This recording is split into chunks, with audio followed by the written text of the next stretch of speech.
For a time, we tried to contact him by radio, but no response.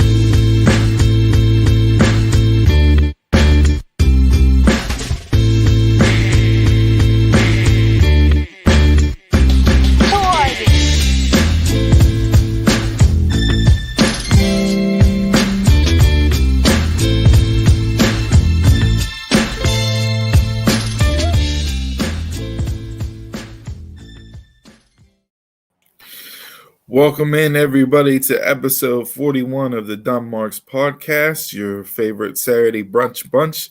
This week, we're rolling with the triple threat as Donald decided to use a PTO day and called off this week. So he might tune in later on the show. Who knows? He may drop comments while he's out and about. He is on vacation this week, so he's doing some family stuff. Always good to get together with the fam and do some things. I believe he has his niece and nephew with him. So the dastardly duo, as he calls them, gave him a run for his money this week. I don't think Donald will have kids after this week.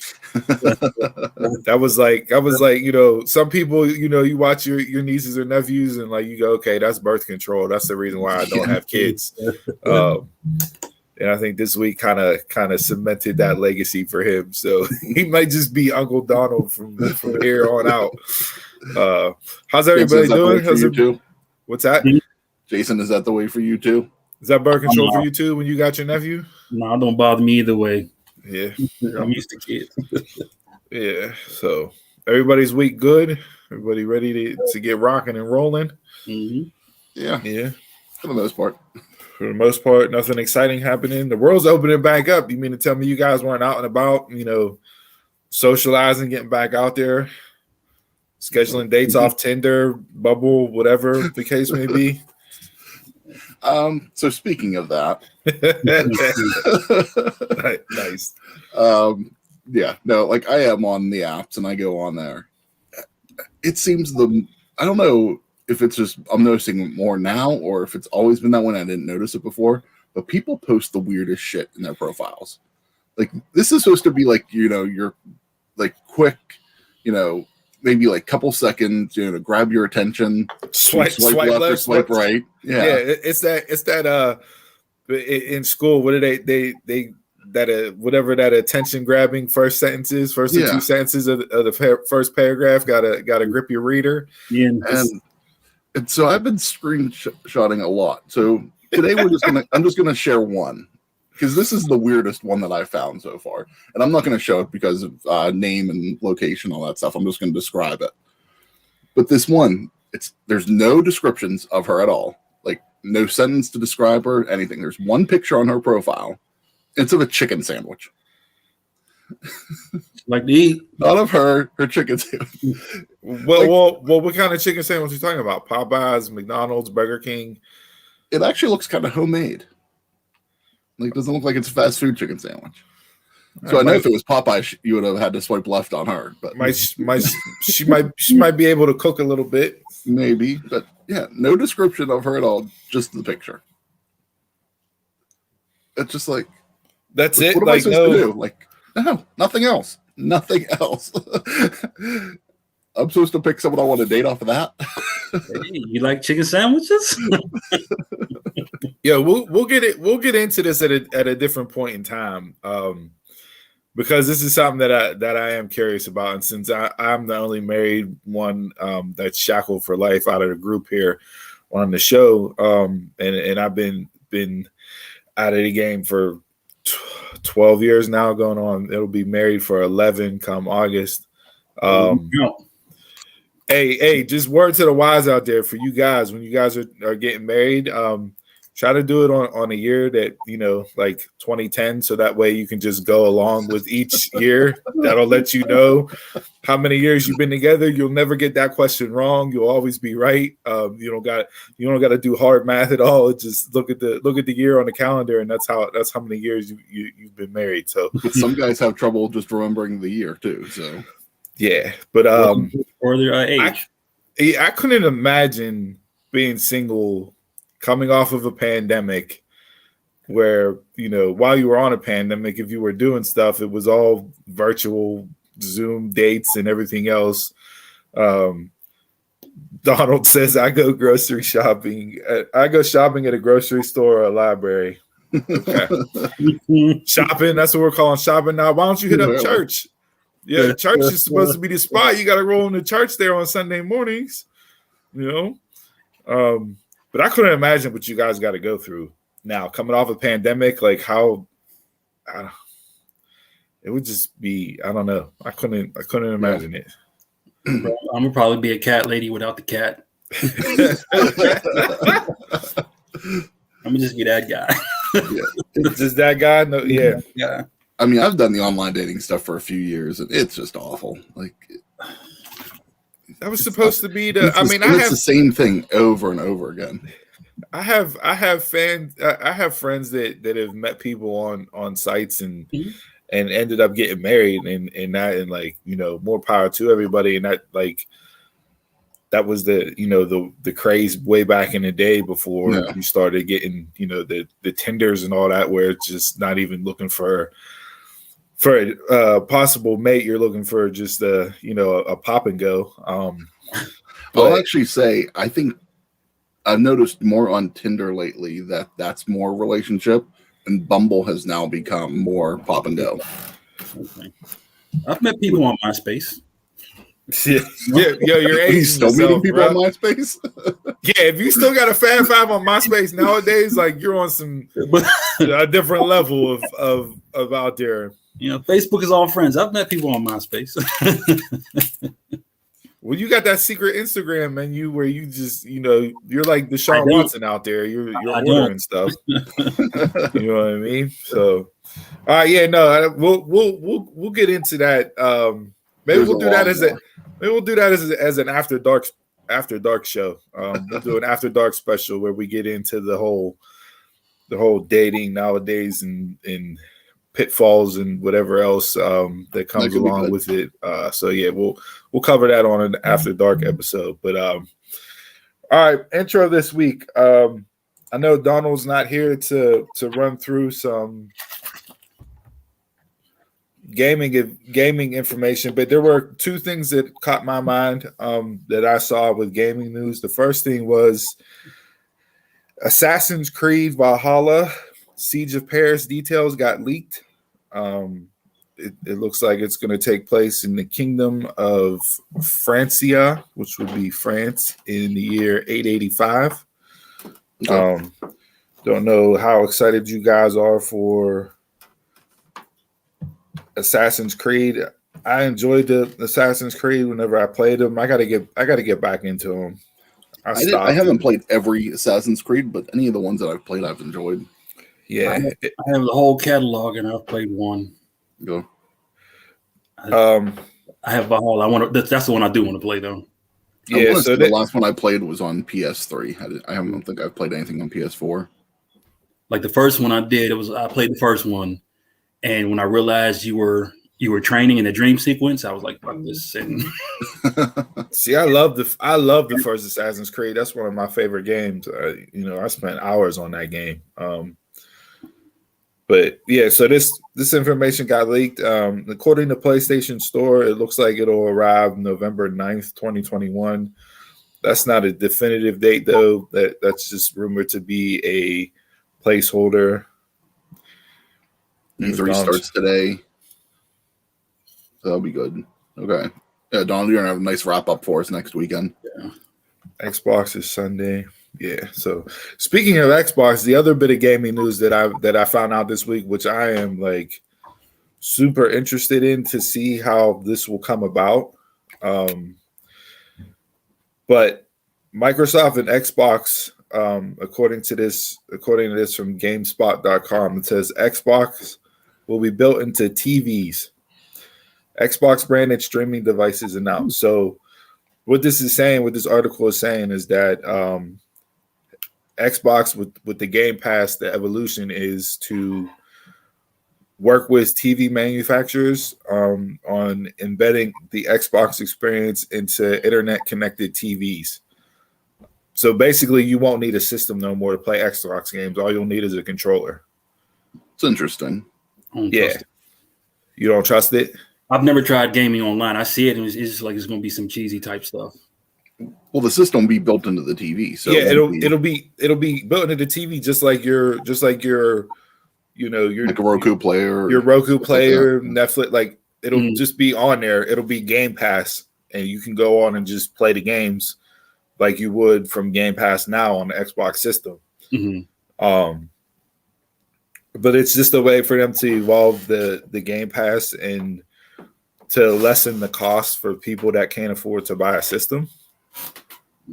It's not necessarily making the system obsolete to where you won't have to ever buy an Xbox system again, but it's just another way that if you don't have the financial means to drop $700-800 on a system, if you have a smart TV, it's already connected to the Wi-Fi. All you got to do is pay whatever membership tiers they have set up for the Game Pass that way, and then you'll be able to game just like anybody else. Mm-hmm. So will they do just online only like that with Game Pass? You won't be able to like put the disc into the TV. No disc into the TV. It'll just be streaming. So you'll have it. I mean, nowadays, like even though we talk about this all the time, but like you buy a game, but you don't really own the game. Yeah, you know what I mean. Like we said that before. If shit goes down, if the Xbox or the PlayStation stop working, then you're screwed. You can't play nothing. Yeah. Mm-hmm. This way, because it's on the Wi-Fi, it's connected through the TV, and it's automatically linked with the servers. You don't have that issue at all. Like it'll eliminate that. Mm-hmm. So now, have you played streaming games? I have not myself. I haven't yet either. See, that's my issue is the quality.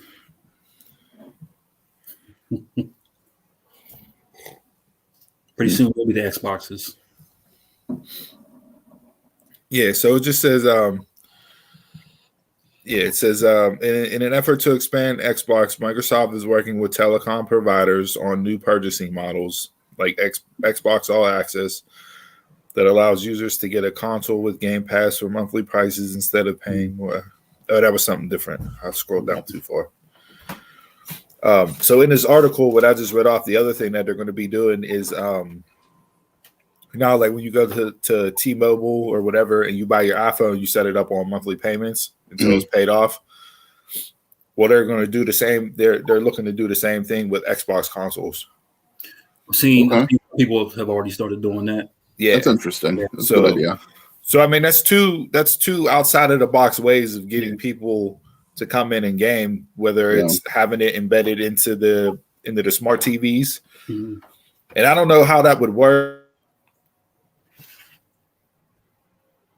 I don't want to say it's going to be Xbox TV, like how there's Apple TV where, you could only stream Apple stuff for the longest time because it was just Apple TV. But, or if it's going to be like in your Vizio and in your Samsungs and all models. But just something to keep an eye on moving forward. It'll, gaming's evolved so much over the years and it doesn't seem to be slowing down at all. So curious if there's anything that comes out of E3, like Donald said, that starts today that ties into this article or any other announcements made.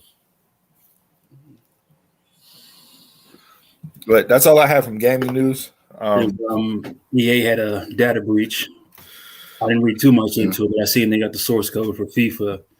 So I'm not sure what they got into other than FIFA. Like, I don't know if it's anybody's personal stuff, but yeah, they got the source code for FIFA. And they're trying to sell that. Yeah, I mean, hackers gonna hack.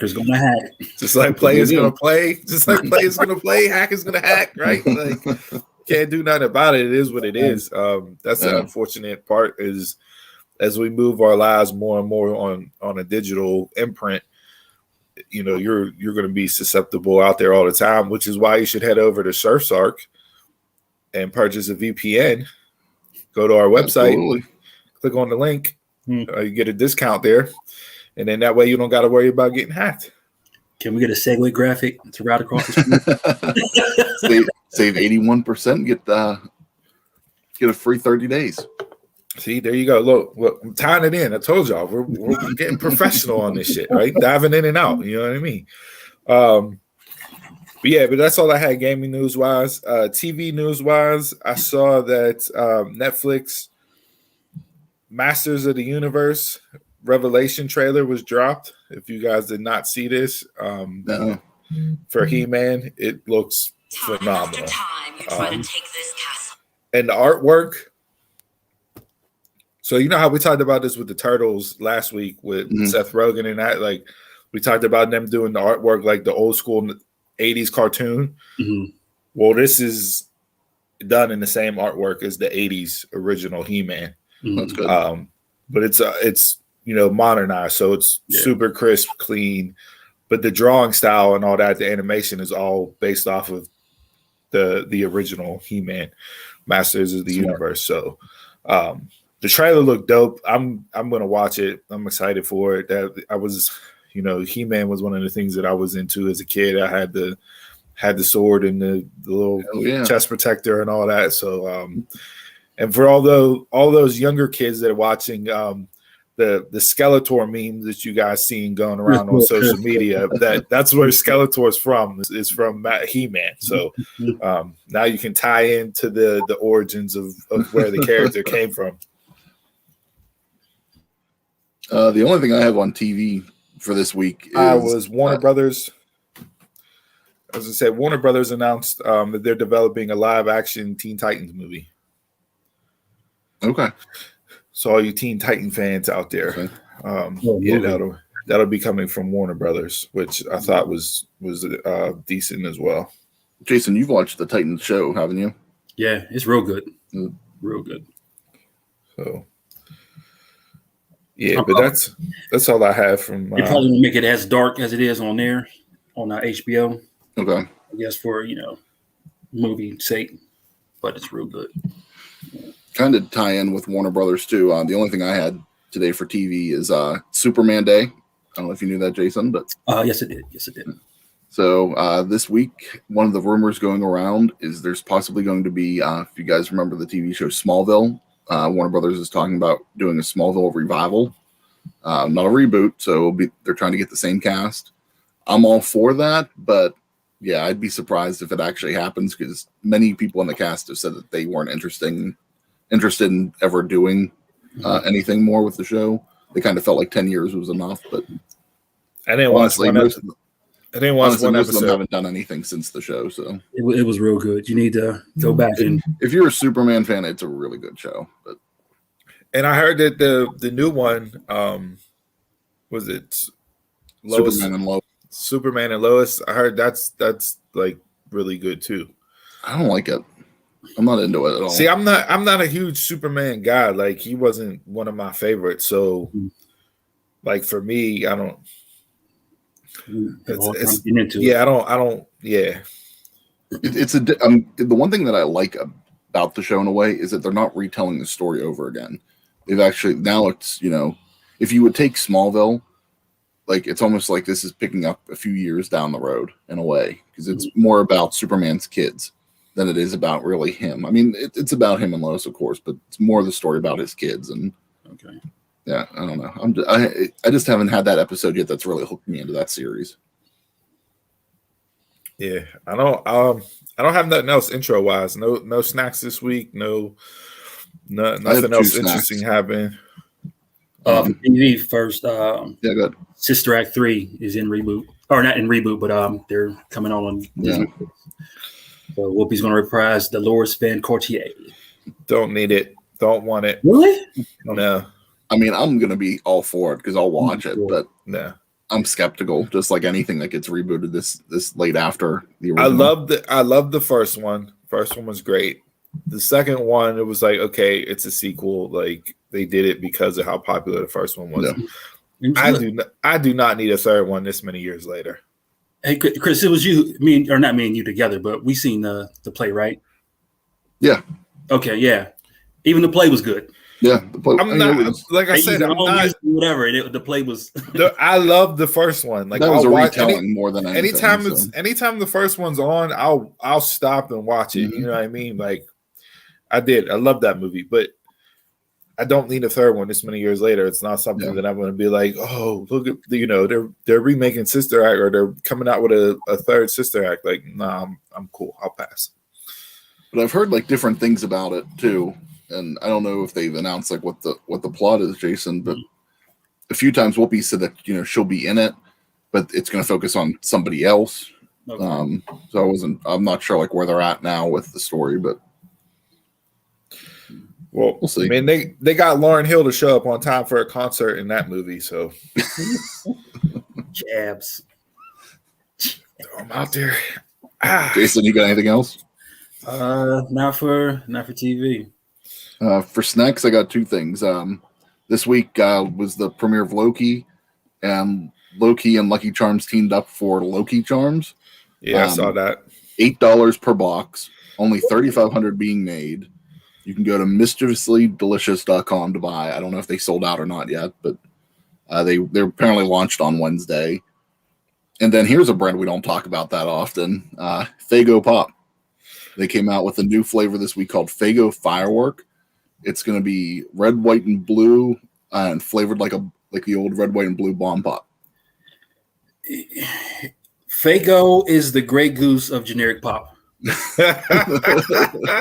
Hey, I'm not going front. I got a case of Faygo in my basement right now from Sam's Club. Everybody does. The kids drink. So well, if you show up with generic pop at a function, you're getting trashed. But if you show up with Faygo, it's a little piece of pass. Yeah. Yeah. If you go to the cookout and you see, Faygo and the Huggies, the kids are set up nice for the day. It's got to be the red pop. I get down with everything. I get down with them all. Oh yeah, I don't have a problem.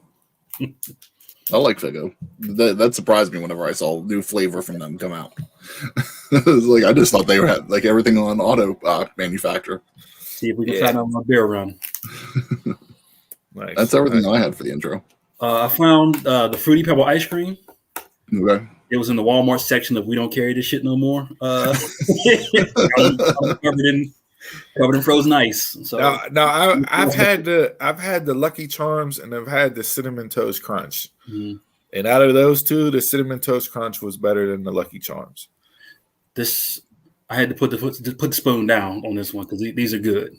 Yeah, so I didn't see the Fruity Pebbles one. Haven't tried it. It just tastes like the cereal and ice cream, though. I think it's nuts. I feel like it's nuts. So this time you don't like nuts. They're doing everything Fruity Pebbles because of the 50-year anniversary mark. Like that's been in everything this year, dude. I was in Walmart yesterday reluctantly, and they don't have shit. It's still like pandemic shopping. It's just like you just got the basic. You gotta. It depends on when you go. Walmart, at least the Walmart by me. You gotta know when to be there. I'm at North for Sale, so.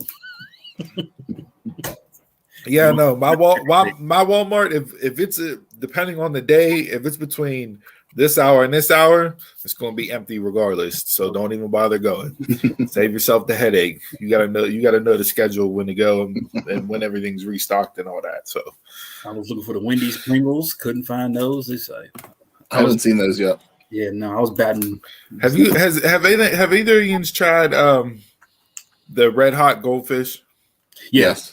Yeah, they're good. Are they good? Because that's what I've seen a lot of people ranting and raving about them right now. The Cheez-Its Tabasco are better. And I put you on those. You did. Yeah, those are better. To me, like I can only have like a handful at a time of these. I can't eat a lot. Yeah, same. To eat alone, I put them in something. Okay. I definitely drop them in some soup or crush them up and put them on something. If you add them to like and this is just me, but you add those to like tomato soup. Yeah. Fire. Yeah. That would be good, yeah. Fire.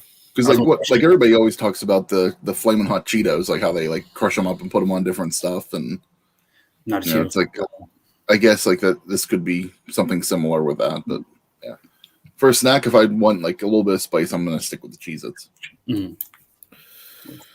All right, that's all I got for the intro. Anybody got anything else? Nope, I'm good. All right, let's jump into the usual segments that we cover each and every single week and kick the show off with Bell to Bell.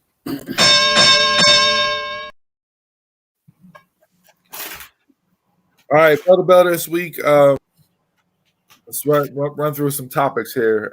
We're gonna continue the theme from last week with some overarching, just high level wrestling topics that caught our eyes during the week. If we saw anything on specific shows, we'll get into that and break down that type of thing. Which I believe me and Jay both had something specific as far as that goes for one of our topics on each of our lists this week. But I guess starting off, let's just jump into the big announcement that the NWA and Mickie James made this week, announcing that they will be doing an all-women's pay-per-view in August. Empower.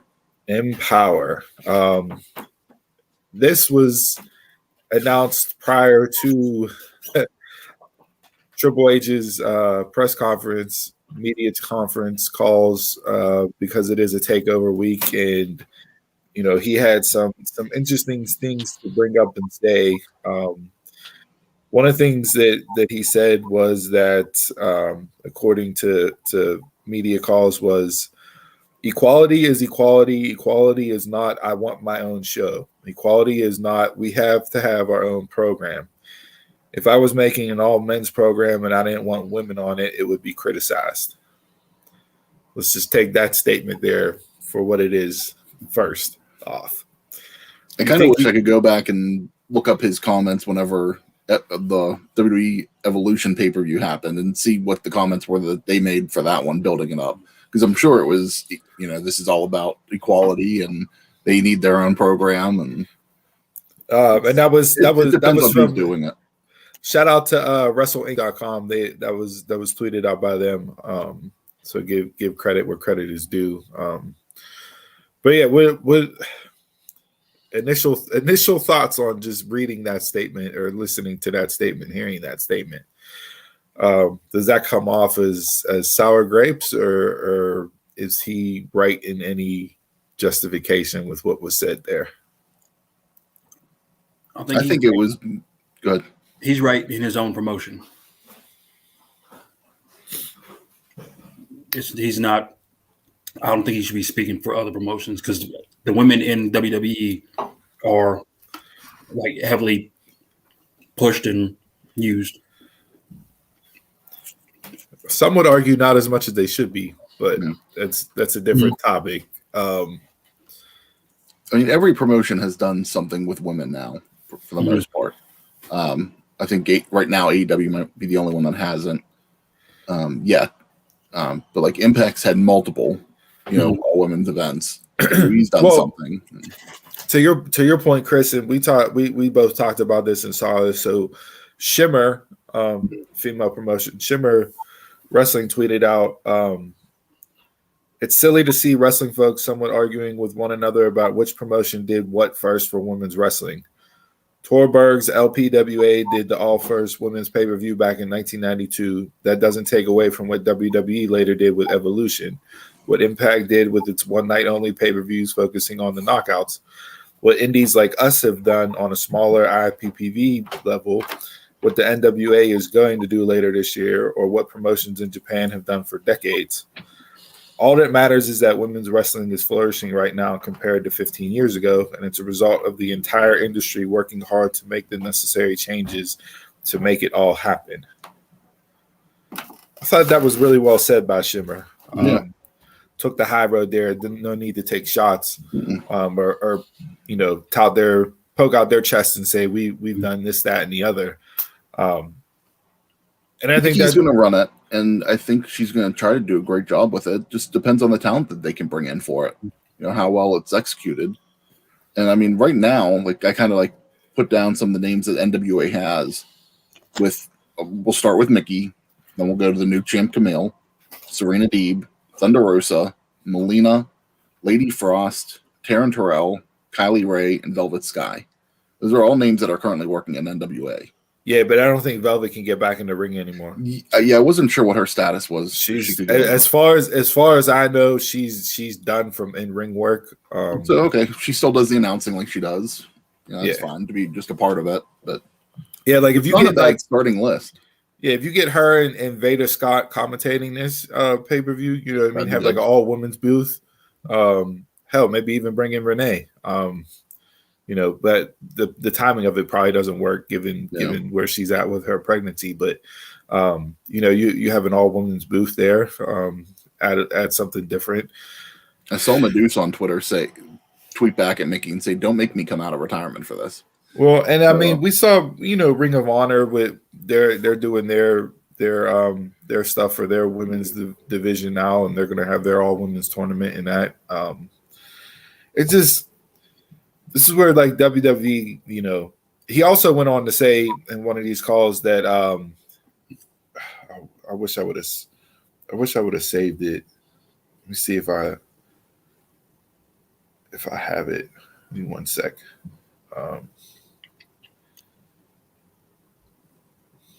I might have the line where he was like quoting Mickey James in a way. It was when he talked about that about WWE and all women. I think I might have retweeted it out from the Dumb Marks page. Let me go in and see.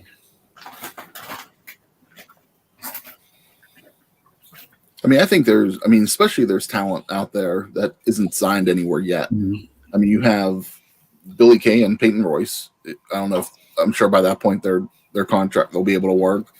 I think probably by that point Ruby Riott will be able to work. Chelsea Green can probably work, and then of course the wild card that nobody ever knows about right now is Tessa Blanchard. Mm-hmm. So there's plenty of women out there. Plus, you know, all the friends Mickey's had in the business over the years.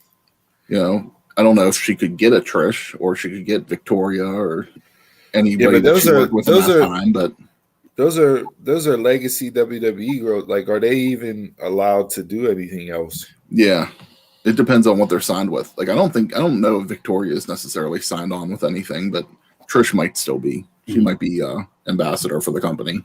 So the other comment that Triple H said, and this was from Sean Ross Sapp, he said Triple H, the best female performers are in the WWE. If they aren't, they want to be.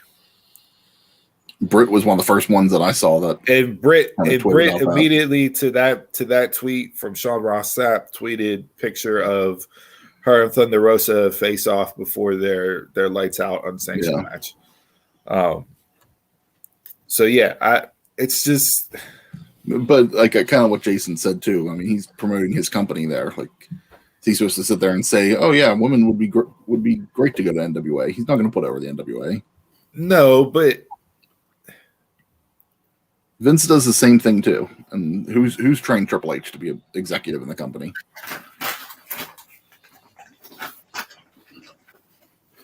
I think this is where you got to know your audience better. You can talk up the women that you have on your roster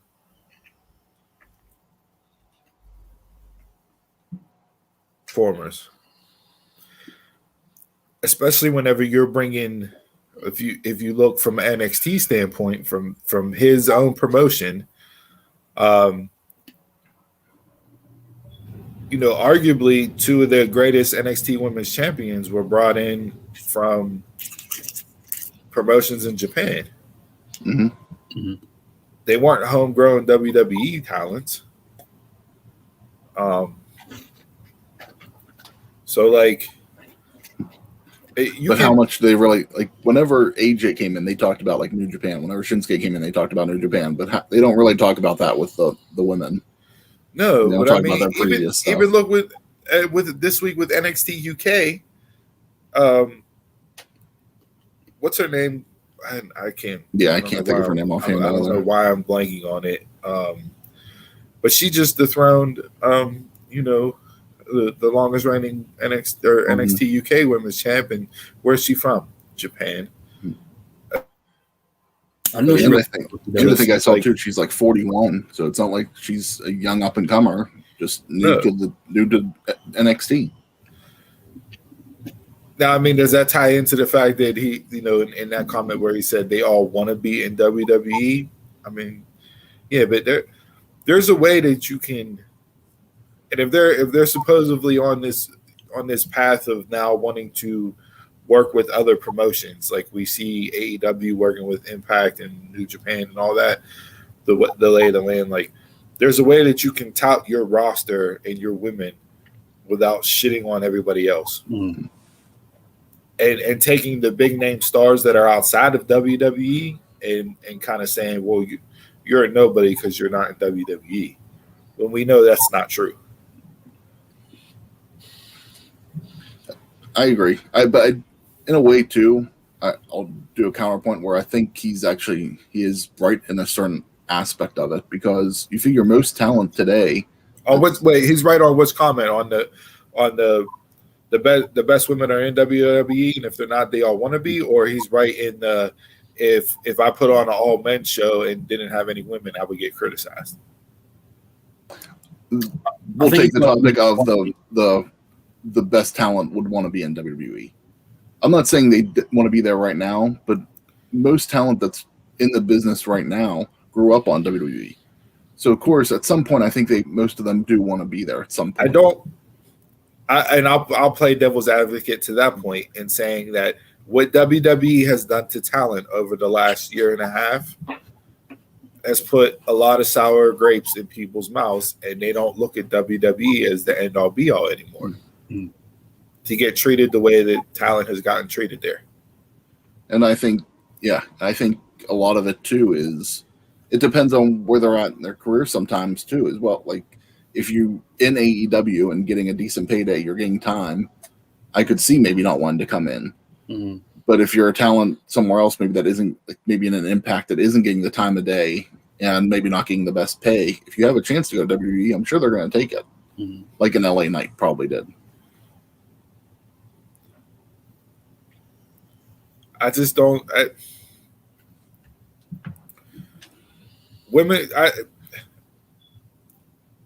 Shimmer said it right in the fact that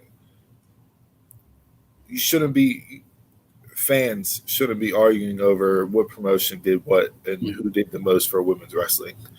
The fact that women's wrestling is being highlighted in across multiple promotions at the same time and putting on arguably better matches than the men.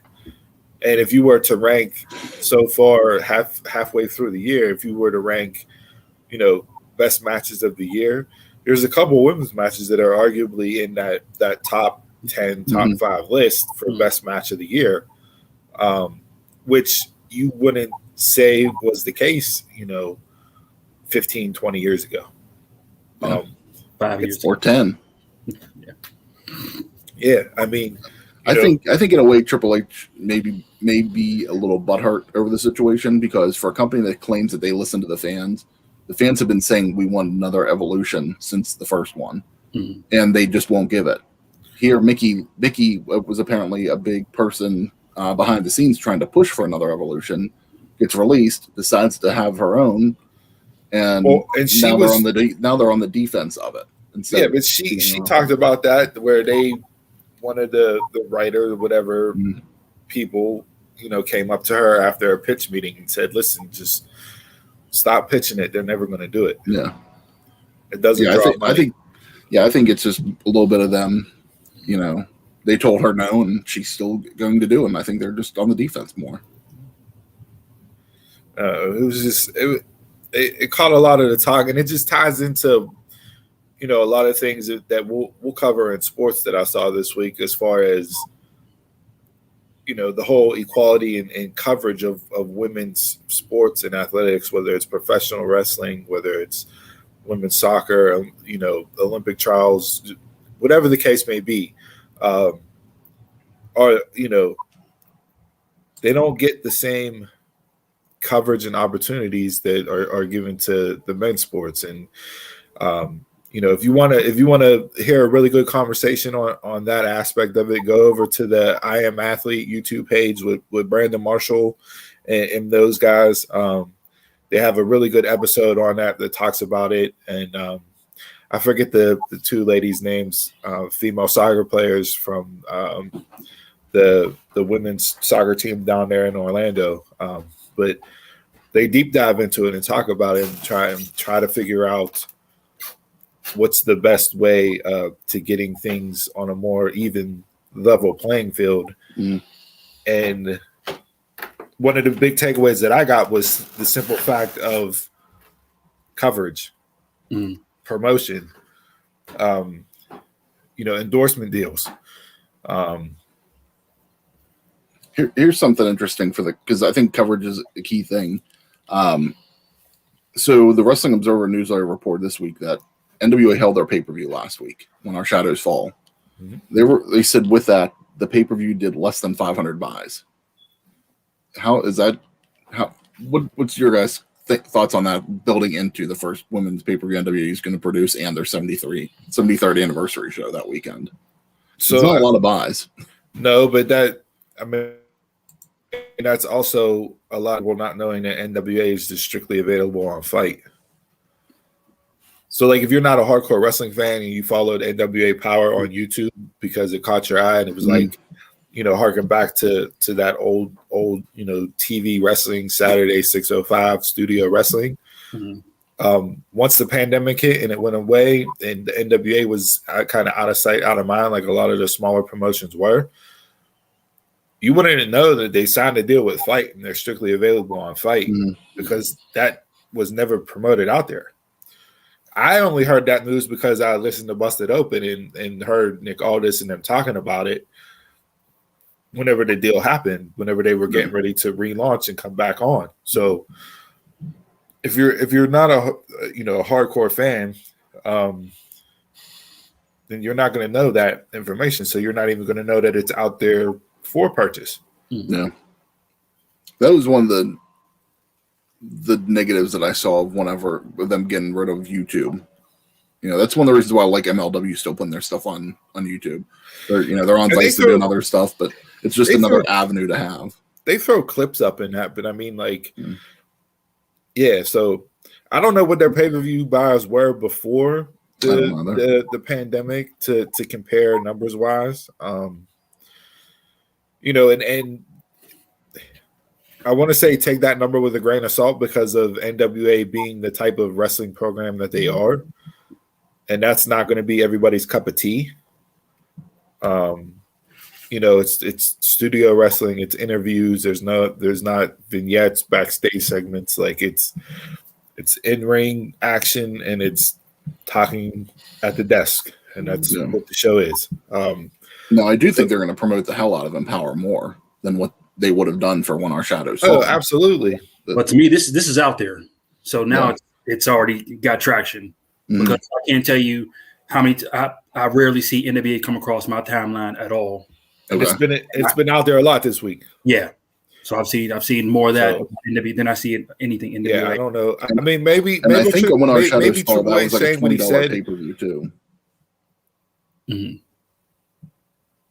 I think maybe what Triple H said what he said was,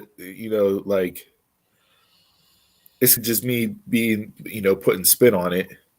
Maybe him and Mickey have a relationship, go back years, whatever the case may be, and it's like, all right, well, we didn't use you right, whatever. But I'm gonna say comments to get the NWA Empower pay-per-view out there because I said comments, and me being behind the machine will get people talking. So I don't think that to be the case, honestly. I think he was asked about it and said what he said, and there was no hidden agenda behind it, or him doing Mickey a solid. But just the fact that, you know what I mean, he's talking about it is what I think generated the buzz that it did and got a lot of people talking about it. So hopefully they can keep that, because you figure August is a little bit away, and we all know how the news media cycle works. It's 24, 48 hours later, and then it's out of sight, out of mind, and you move on to the next thing. So how do they continue to carry over and build up to this pay-per-view? That's going to be the line that they're going to have to walk. And I hope it works out, and I hope it is a big success. And, we can see some women on there. The names that you rattled off so far, that's a nice list of names to have in your women's division. Yeah. You got younger talent, veteran talent, as well as, that medium range. So, yeah, we'll see. I don't know. But If it holds that $20 price tag like the regular pay-per-view does, I'd invest the $20 in it just to watch it. It's not going to be any more. They kind of, I think with NWA, as far as pay-per-view buys go, they succumb to the old ECW adage. ECW pay-per-views were $20, $25 at the most. Mm-hmm. Instead of paying 50, 60 for a WWE pay-per-view at the time, 45, 50 for a WCW pay-per-view at the time. So I was, 14, 15, 16 years old during that time or whatever, and I was $20. Yeah, I got $20 to spend on an ECW pay-per-view. So I'll buy ECW pay-per-view over WCW and WWE pay-per-view. Yeah. But yeah, no, that was the big thing that caught my eye this week. There was a lot of stuff that happened with women and women's sports, pro wrestling and professionally outside of the wrestling industry that we'll get into on this show. But just kind of where I wanted to kick off the Bell to Bell segment and get into it there. So what do you guys got? Jason, what do you got up? Or I can rattle off another one of my list. Oh, you can rattle off another one on your list. I just have like picks from shows if we get into it. All right. Well, coming off of that women's discussion here, Vice is going to do a China documentary. It will air this coming Thursday, June 17th at 9 p.m. Mm-hmm. It will cover her last year, basically her last year. I think that's what it was filmed during that time. Yeah, during that time. So you'll see the really highs and really lows. I know I saw Mick Foley championing for this. Him and China were really good friends. I can't wait to watch this documentary. Yeah, same. I'm super excited for it. There's a lot of stuff that contributed to her downfall. And that goes into personal life issues. A lot of the same stuff that was similar to Jake the Snake and Rockin' Robin and Sam Houston and that we saw in the Grizzly Smith documentary. So I don't know how much they'll go into all that stuff, but that turned its ugly head here again with China and was one of the things that led into her battles with addiction and that. So really good doc. I'm looking excited for it. And just the trailer that I've seen of it looks like they're going to dive into a lot of the darkness in her career. Yeah. So there's that. I did watch the Bret Hart and Dynamite Kid documentaries. A&E's finished up the last of their biography docs of the 8 that were scheduled with Bret Hart on this past Sunday. So I watched that. Not a whole lot of new information out of it. I think you see a little bit of a different side of Bret. He didn't come across as the bitter old man Bret Hart that a lot of people peg him to be. Did he give a 4 out of 10 for this documentary? I don't know what he gave it, but you saw more of the. I mean, they talked about the pro wrestler side of things, but I think the biggest takeaway for me was you got more of the individual Bret Hart, more of the man Bret Hart. I watched Dynamite, but I'm going to try to watch the Bret one this weekend. Yeah, so it was good. Dynamite was dark, man. That was one of the darker ones that they've done.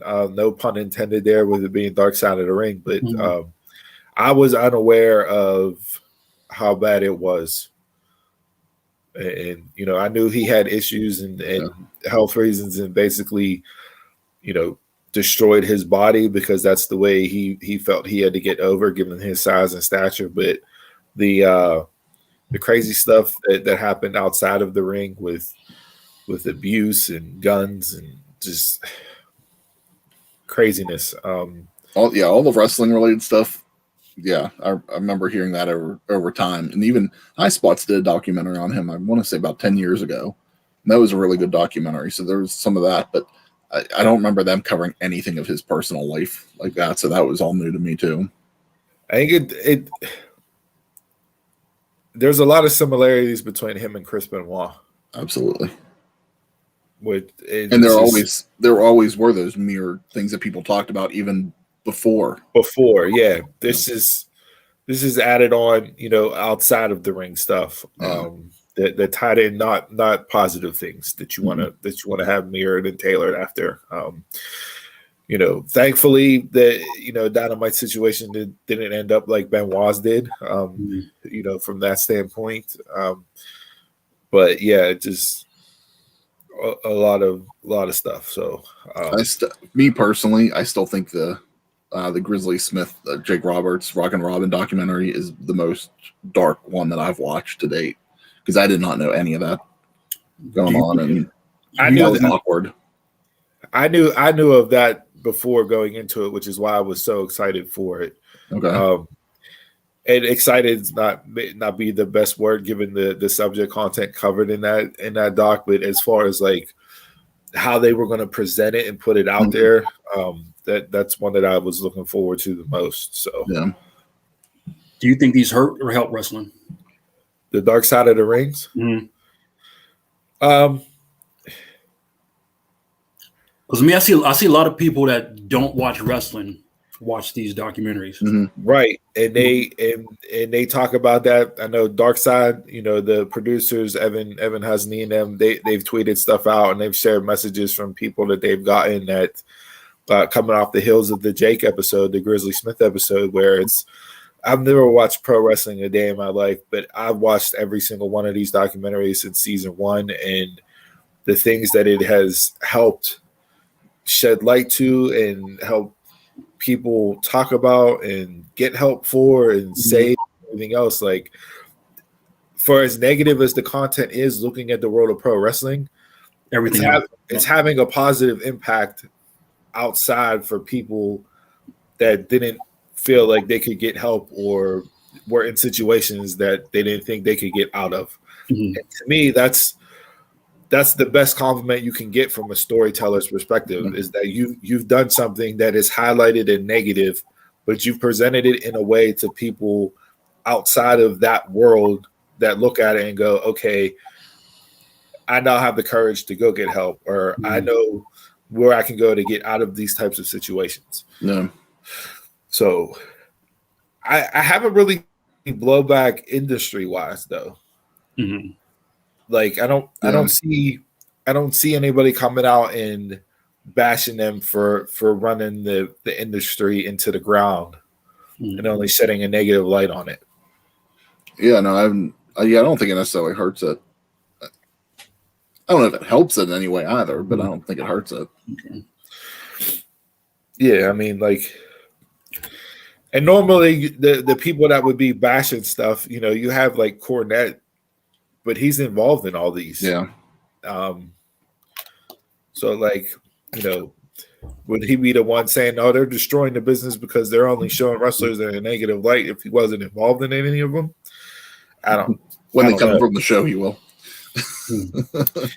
Yeah, I don't know, but I think given the time period, it's so far in the past that it might not connect to today's wrestling, or they might have their affairs already in order.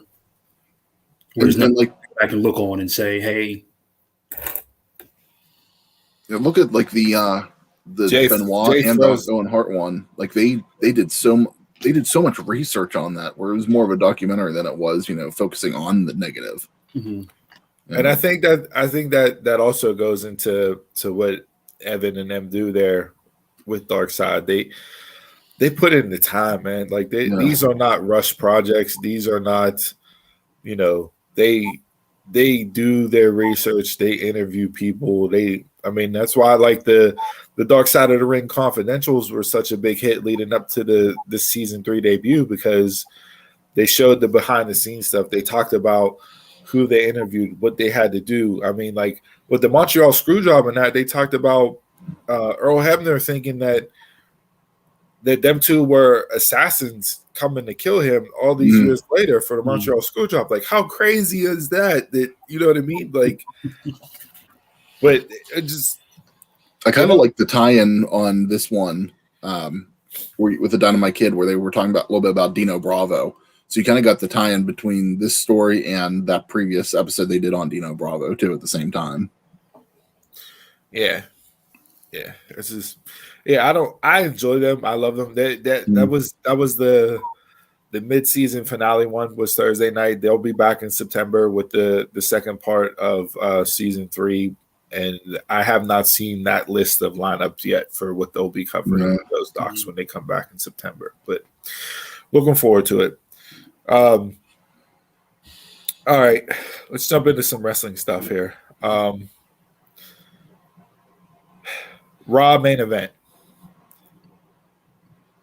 I've watched Raw since it first aired in 92, 93? Not January 93. That was the worst main event segment I've ever seen on a Monday Night Raw. Okay, what was it? The Shayna stuff? Yes. Okay. In my mind, when you say main event, I always think it has to be a match. No, I'm talking about the main event. Whatever closed the show. Yes. It was the worst main event segment I've seen in the history of Monday Night Raw. Shayna Baszler, Alexa Bliss is out in the ring on Alexa's playground, Chris. And last week, Shayna went to the playground and said that she's going to want to have a talk with her and Lily in the ring this week. So Shayna comes out, flips over Alexa's horse, the wooden rocking horse, to get Alexa mad to start with. They say a couple things. Shayna, calls Lily a stupid doll, throws Lily to the ground. Alexa gets out of the ring. Shayna stomps on Lily, and then you hear the Fiend scratching music and stuff, and things get weird and supernatural. Fire shooting out of the ramp in the stage as Shayna walks out, so she's all nervous and scared. They show her going backstage. The lights flicker. A box falls from the ceiling. Some scaffolding falls over, tries to crush her. She's running through the back of the arena. The couches in front of the door, turns around, there's a mirror there, and Lily's sitting on a shelf. So it's like she's going crazy. And then she ends up breaking the mirror. Lily's still there, and then they go black, and the show goes off the air with Shayna screaming. Who the fuck books this shit? You didn't. I didn't hate it.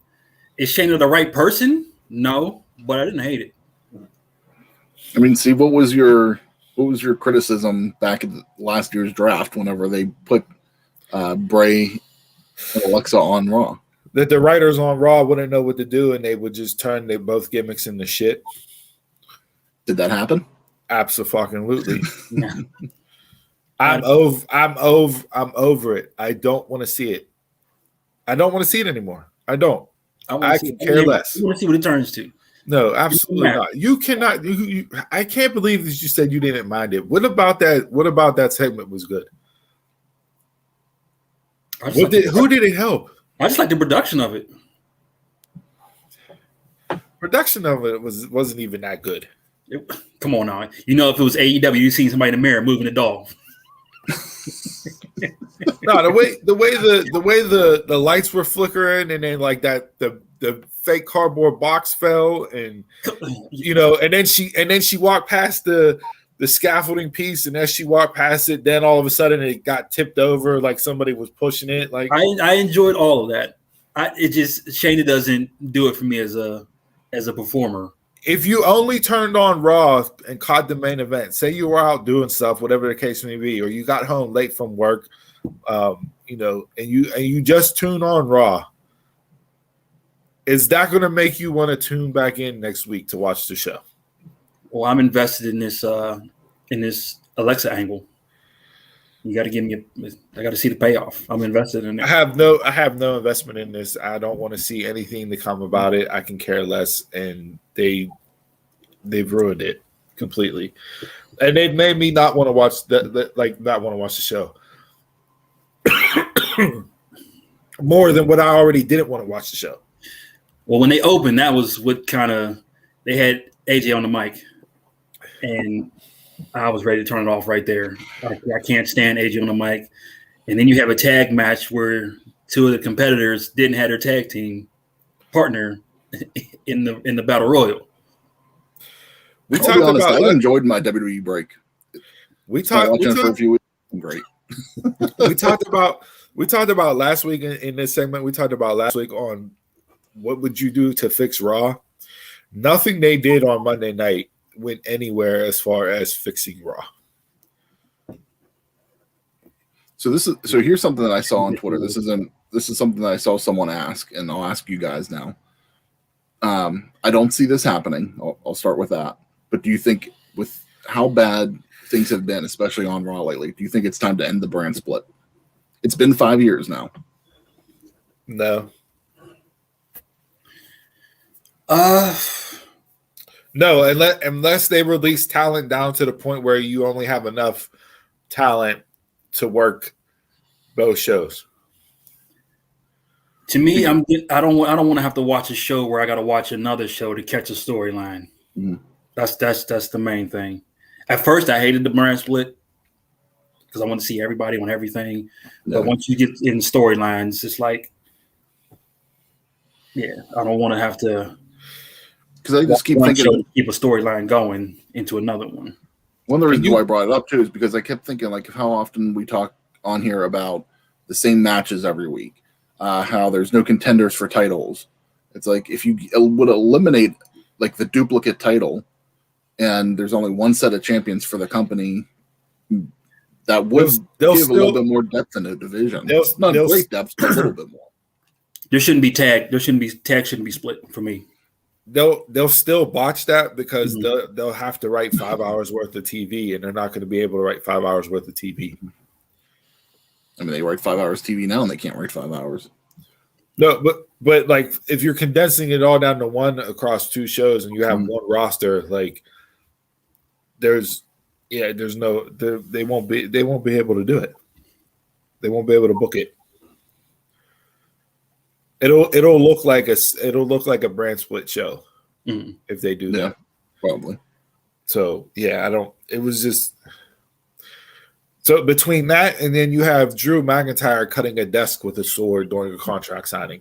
Those two things just made me go, okay, I don't know who's writing this, who's booking this, who this is supposed to be intended for. I'm out. Can he take some time off? Somebody accidentally put him on the shelf or something. I'm tired of McIntyre. His promo was trash.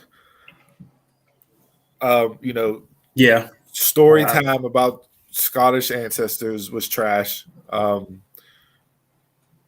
the desk with a sword, trash. Then shouting that you want Lashley and Hell in a Cell just because we're on the gimmick pay-per-view, so we need the gimmick match. Trash. And they put two of the wrong matches. Both matches are wrong for the cell. Raw did not have a feud that was worthy of a cell. Period. No. And the only match on SmackDown that was worth the cell is Cesaro and Seth. And that's not in the cell. And that should have been your only Hell in a Cell match. True.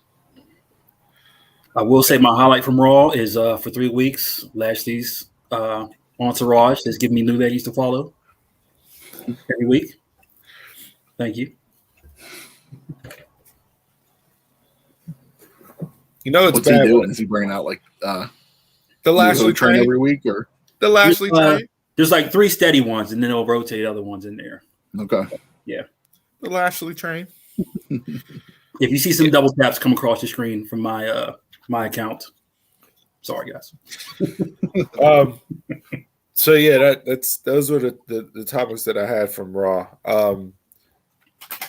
SmackDown wise, nothing that I want to get into SmackDown wise from the show last night, but topic that I wanted to bring up to you and get your guys' opinion on this. So Roman Reigns, Hell in a Cell opponent is to be Rey Mysterio, and SummerSlam opponent is to be John Cena. Are we okay with this? Are we happy with this? Is this WWE pulling the fire alarm? Especially more with Cena, not with Mysterio. But what are your guys' thoughts on Reigns getting Mysterio here at Hell in a Cell? Don't know what he'll do at Money in the Bank, and then Cena at SummerSlam is what's rumored to be. I enjoy the Ray segment. It's like it's giving you something different. Don't give me like Raw's going to give you Bobby and Drew. Give me somebody different, even if it's just a small. You're not going to win throwaway match. Just give me something. So what about this is different than whenever Seth was attacking Dominic and dealing with the whole father-son dynamic with his feud? What's different so far? Because essentially they're running the same storyline. It's just different people. Nothing, but it's just a different person in the title picture. Right. So what's that? Is it even for the title? I don't know. They just kicked it off last night, even though Hell in a Cell's in 2 weeks? A week. A week. Yeah. So is it? Do they say if it's for the NSL or it's in the same? Okay. I will say I was crying the last 5 minutes of Wait. Ray and Roman is going to be inside Hell in a Cell? Yeah, Ray called for it. The two wrong matches. This company sucks. I mean, I haven't watched it, but to me, it doesn't make sense because now if you did Ray and Dominic versus the Usos, that makes sense right now. But even that doesn't make sense because there's no heat there. There's no heat. At least it's a tag match versus tag. Hell in a Cell is the ultimate blow off to a blood feud. Go back through the history before they actually started with the Hell in a Cell pay-per-view. Those matches were month-long blow-off feuds that you needed to settle it, and the only way to settle it was to put both of the men inside of the cell. Now it's just a gimmick. Well, that's your problem moving it to June. No, that's your problem just for having it as a pay-per-view every year. Exactly. Nah, you can have it. No, you can't. You don't need it as a pay-per-view every year. You don't need Money in the Bank as a pay-per-view every year. You don't need it as a pay-per-view. It can be a match every year, but it doesn't need to be a pay-per-view. Yeah, it doesn't need to be a pay-per-view. What, Money in the Bank? Yeah. Money in the Bank should be Mania or Rumble or SummerSlam. Money in the Bank is the top 4. Money in the Bank is in the top 4? Top 5. Money in the Bank is our big 4. No, it's not. It is too. No, it's not. It's 5 because you got Rumble, you got Mania, you got SummerSlam, and you got Survivor Series. Yeah, I've taken Survivor Series off that list. I've always hated Survivor. It's in your top 4. Yeah, it's in your top 4. Your top 4 is wrong. We know how. Top 4 too. If he's there to chime in.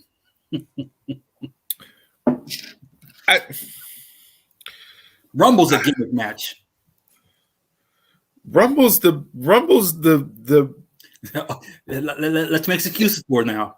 It's a gimmick match. There's no excuses. It is, but it's your kickoff to WrestleMania. It's a gimmick pay-per-view. It's one of the original 4. It starts the road to WrestleMania. It sets up who your challenger is going to be for your champion at Mania. It's no different than having the G1 tournament in New Japan and having the winner of the G1 face the IWGP champion at Wrestle Kingdom. Thank you. Money in the Bank is the big 4. Survivor Series can go. He's fucking wrong too. Go ride the whip at Kennywood.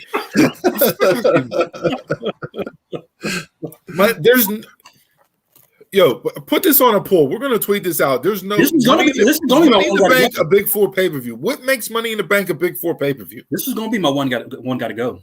How is Money in the Bank a big 4 pay-per-view? Please explain. Survivor Series. It's better than Survivor Series? Yes. Survivor Series is trash. I mean, I'm not going to. I will say Survivor Series is trash. I don't. To me anymore, it's a wasted event. But it's one of the longest running ones where it's still in the big 4. It's still one of the ones that gets promoted the most out of the year. Trash. I mean, I enjoy Money in the Bank more than I enjoy Survivor Series, but I consider Big 5 not. I don't take one out to do the big 4. Yeah, I've taken Survivor Series out. I'm sorry. Because at some point it'll be like King of the Ring. Vince will pull Money in the Bank. It's just like we'll see it's just the writing's on the wall. At some point it'll be gone, so it'll go back to the big 4 until they do something else. Because that's what the way King of the Ring was. That was put in the big 5 for a few years, and like to me, it got away when it was 2 ladder matches for each brand. Yeah, that's what I hated. We could save Money in the Bank for another conversation. This is about Hell in a Cell. Yeah. But it's just the same Hell in a Cell and Elimination Chamber. Like, I hate the gimmick pay-per-views. Like, I love them. Like, Elimination Chamber shouldn't be TLC's the same way. Right before WrestleMania. Yeah. I'm tired of the gimmick pay-per-views. Just I love give me the matches when it makes sense, not just because it's a month. You know what it is? It's lazy booking, because we can just write it to fit the gimmick instead of actually writing stories that call for the gimmick. Every promotion's going to start doing it. Well, TNA did it. TNA kind of started it whenever they did Lockdown. Like, every year you had the all steel cage match event. There you go. But if you're going to call bullshit here, call it. When's the last time a Lockdown pay-per-view happened? Who knows? What the AEW got their stupid Revolution. It's their big four. They have 4 pay-per-views. And it's what are you talking about? It's a gimmick. What's the gimmick? What's the gimmick? No, what is it? What is it with the chip? Double or Nothing. Is that the one? What's the gimmick? I mean, every event they have like Casino Battle Royal or something like that. The theme of the pay-per-view is Double or Nothing. That's the overall theme, just like Survivor Series. You got your gimmick, your gimmick Rumble match. That's tied to the whole pay-per-view is not centered around the Casino Battle Royale. But you get it every year. They're not booking the pay-per-view. But you get it every year. Let's match when it's time to have a match, not let's have it every year at the same time. Just like you're saying with a Hell in a Cell. Let's also compare this. They've had it twice now since it's only been 2 years. It's ongoing. That's a staple. It's going to be a staple.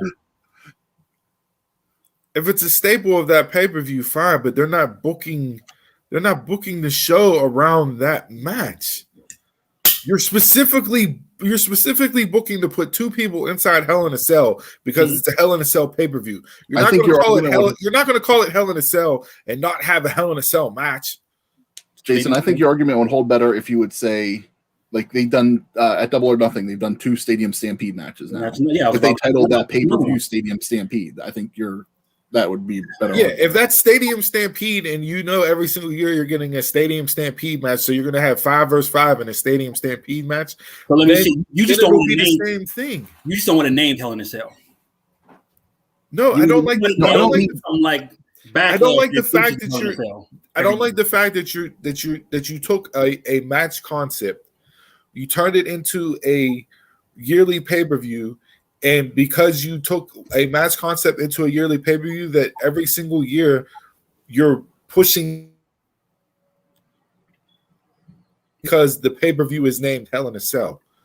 You took something that came out of natural storytelling progression for blood feuds and you turned it into a yearly gimmick pay-per-view where people have to get inside of these matches because the name of the pay-per-view is Hell in a Cell.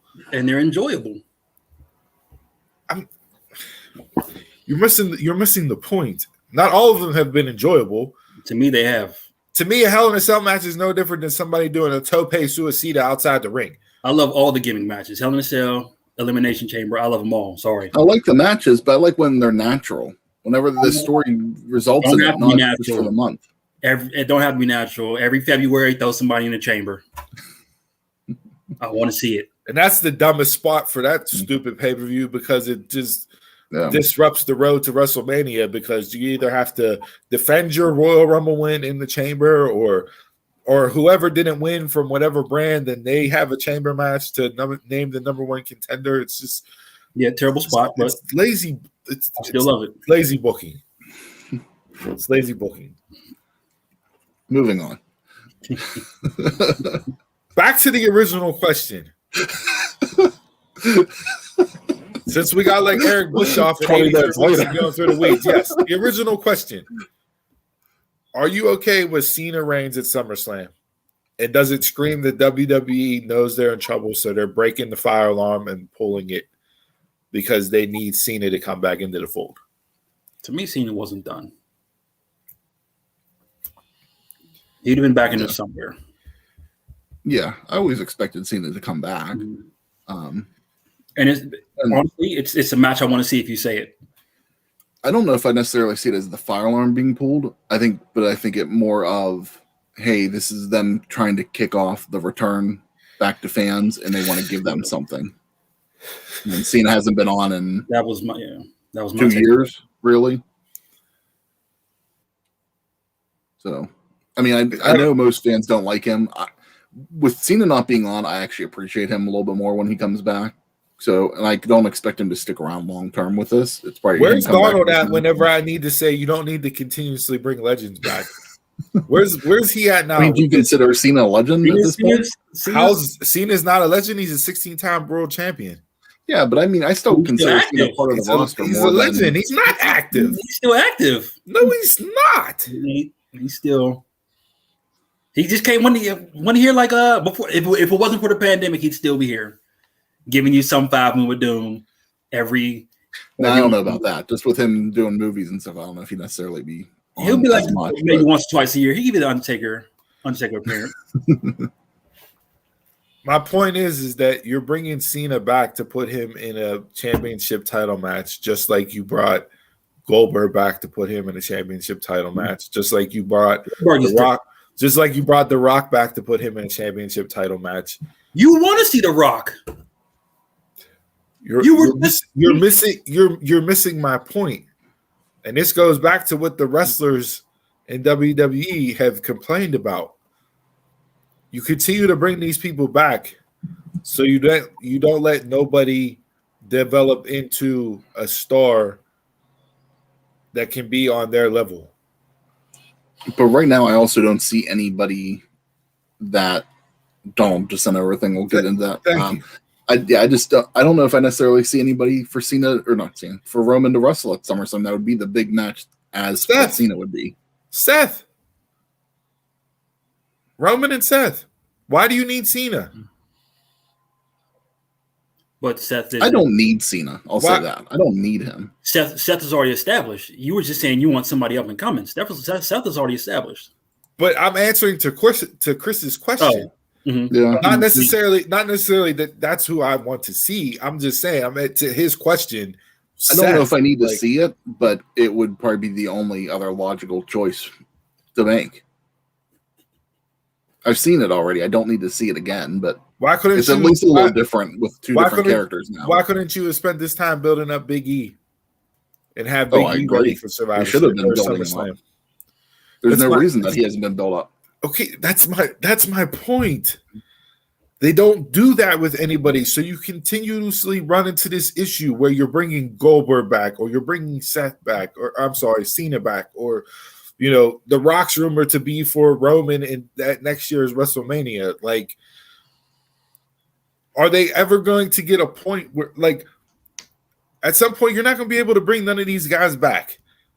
Like, Father Time catches up to everybody. So, so what are you going to do at this point? It's all. I mean, they've done it for years. They've always done this. Hogan came back to go with Rock. I mean, it's just shit that they do. But I'm saying it's right. They're going to hit a point, and it's going to come up a lot sooner than later where they don't have any stars to bring back. Entire time they didn't build any stars up. So if we're looking 10 years down the road,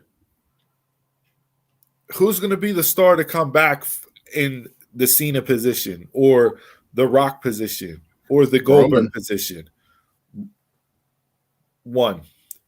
Maybe Seth. Maybe Owens. No, they haven't done enough with Owens.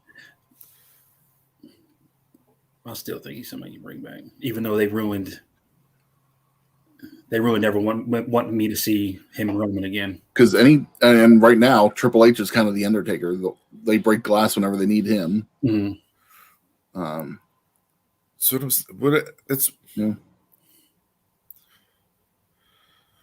Why it's 2021, and this is the one point where I'll play the Donald P role. It's 2021. Why are we still relying on ruthless aggression and attitude era guys? But I think you could stick Ray in that too. Ray debuted in WWE 20 years ago. Ray can go. Yeah. I mean, here he is as a tag champion to put over his son, who's not getting it over. And now going to face Roman. just because. I think it's going to be entertaining as hell, but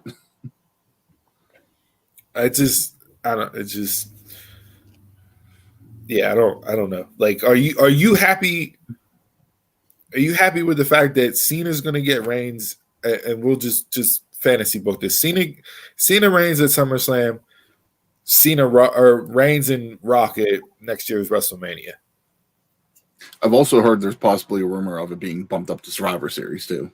So I'm hearing Survivor Series and WrestleMania, so it's going to happen. So he's rumored to make his appearance at Survivor Series. Okay. To kick off to lead into Mania, and not to mention the other rumor match for SummerSlam is going to be Brock and Bobby. But that's a match Bobby wants, though. It's not necessarily they're bringing it back. It's a match Bobby wants, but at the same time, you have Brock come back, and are you going to have Brock come back after being gone for almost 2 years and have him lose to Bobby? And then what happens? No. The belt goes back. Yeah. The belt goes back on Brock, and we're back into the same situation we were in before Drew beating Brock. Yeah. Because that's what Vince does. But I could see I don't see both guys going over. I could see it being Brock beating Bobby, but Roman beating Cena. Why do you have to have Brock beat Bobby? You don't. Yeah. I don't want him to, but that's what I could see happening. I would rather have Bobby and Roman retain this way, because I don't want to see Brock go bye-bye for 6 months and not have a title on Raw, which kind of goes back to the whole point of the question I brought up about ending the brand split. Mm-hmm. There should only be one title, but so then the problem of having a champion that's not on the show without a brand split.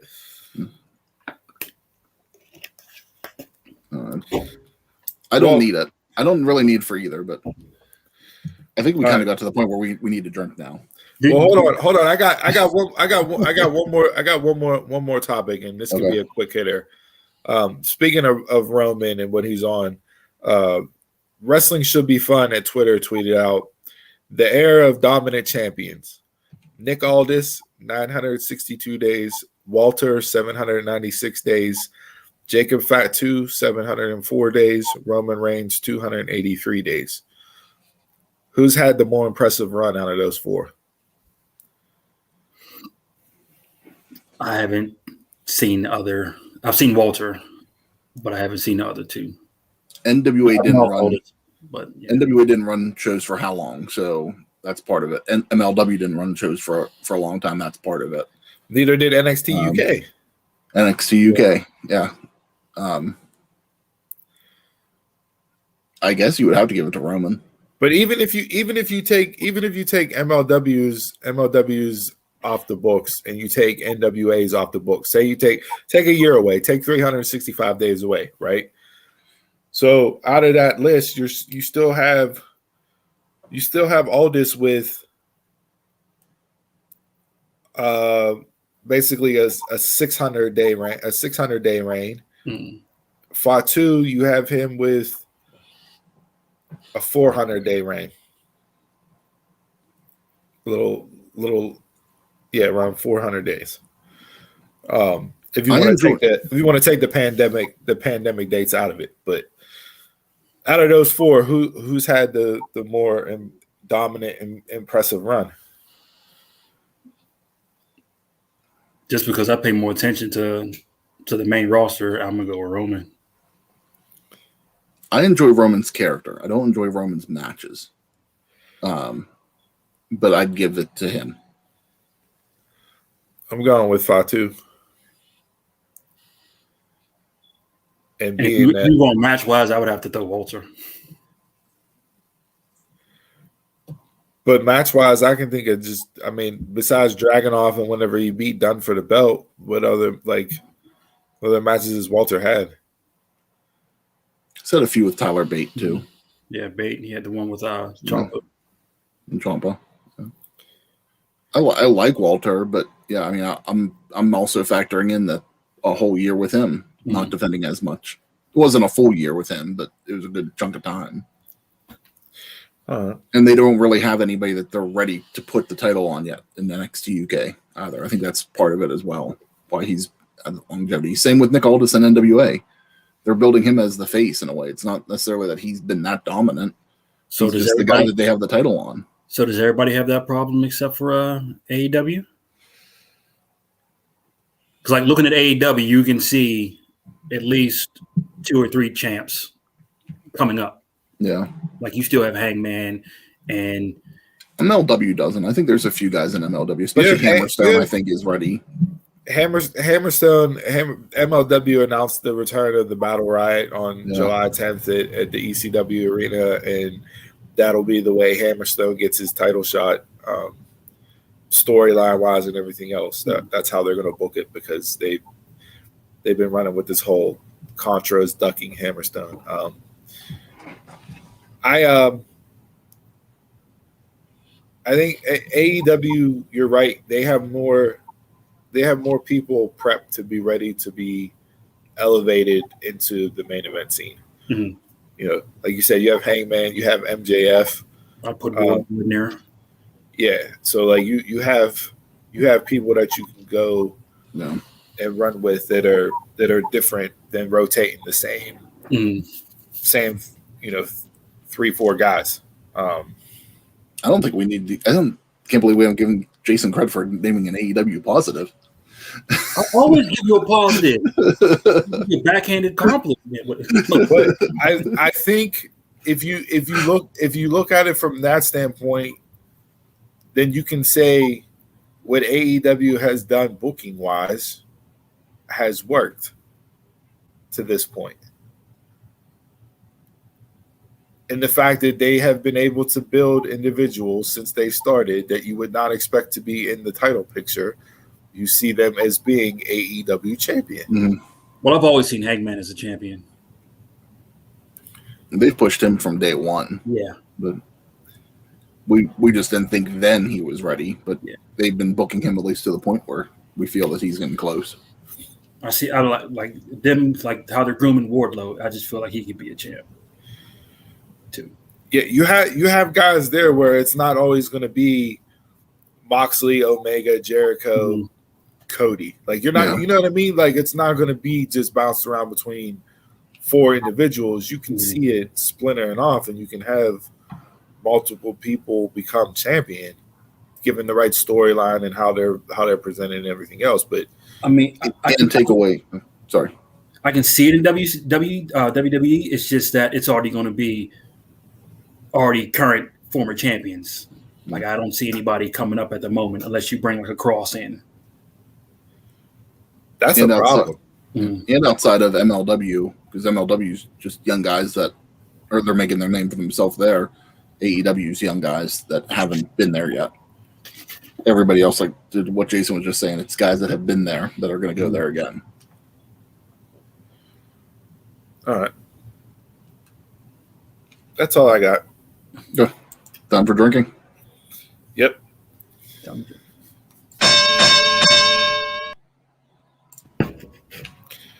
right, let's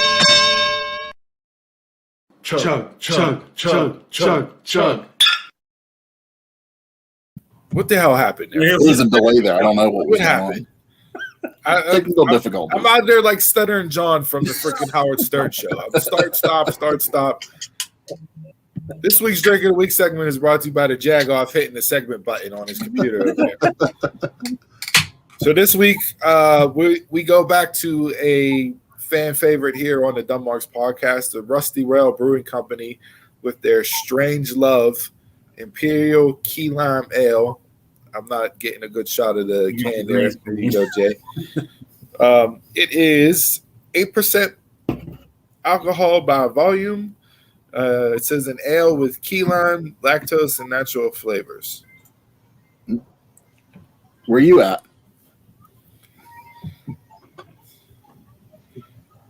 I can't hear anybody. It's all right. We don't want to hear you anyway, so it don't matter. You in the pizza place? Yes, that's us. You in the pizza place? Bring a slice. What is this dude doing? He said he can't hear. Did he plug his? Hey, Alma, check your battery. There's your sister out. Oh my! Can you guys hear me? Yeah, we can hear Yeah, you. we can hear you. Can you hear us? I can't hear you guys at all. Well, fix your technology. Get some earbuds that actually work. Yeah. Somebody text him and tell him to drop off. This is horrible podcasting. Yeah. I don't smell a whole lot of the lime. I'm getting more just of an ale smell. We got Donald who can't hear us walking around. Jay's answering phone calls during the podcast. With my You mother, fucking man. guys. I tell With you my what. mother. You never ignore your mom's call.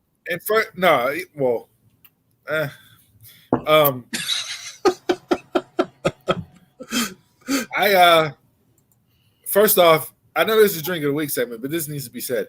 Donald, how do you go somewhere out in public where you're supposed to be promoting the brand and not have on the Dumb Mark shirt? He got a wrestling shirt on. Yeah, not ours. This fucking guy. And then Jason's wearing breed mode. Laurinaitis is cutting everybody to get the Bellas back in the fold so they have enough money to sign them for 2 years at $25 million. That's what happens when she drinks.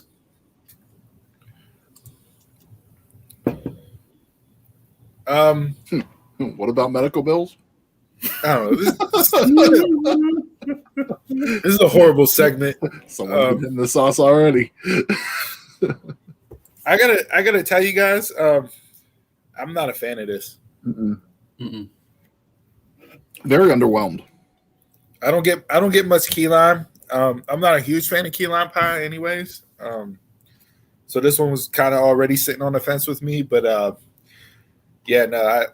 pass on that. It's too much. It's too much of an IPA for me. Yeah, it's more.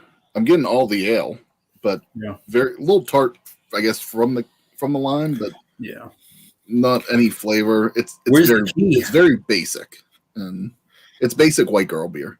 Hey, well, I wouldn't even give it that. This is like white girls without Uggs. I'll give it a 2, and with that, I'm gonna drop off for a sec. I don't even know if I'd go that high. I'll have to agree because it's not the worst, so I'm gonna have to stick with a 2. I'm gonna agree with him on that one. It's not the worst, but there's nothing special about it that I'm tasting at all. I'm just like you said, the tart, and it's very subtle even too. It's not even like it's like I'm really picking up on it. All I'm really getting is the ale, the hops. As much as I like Rusty Rail, and I was kind of really excited about this, I'm very disappointed in the beer. I think I'm just gonna go 1. Like I don't know if I can give it higher than that. Ooh. Donald did try it, so let's see. He goes, at first taste, I could taste the key lime and instantly thought it was a stout. But when I poured it out, I was shocked to see it was the amber color. Very heavy for me, and if it was a different flavor than lime, I think I would have enjoyed it more. Give it 2.5 sumos out of 5. When you poured it out, did you pour it down the drain or did you pour it?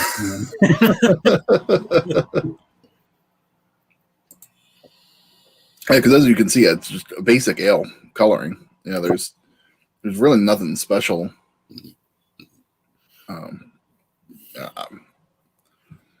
There's nothing special about it at all. I think it's very basic. Nothing to write home about. Nothing I'd even consider putting in my rotation at all. Yeah. I feel like I ate something with this. Yeah. All right. No, I wouldn't go back to this at all again.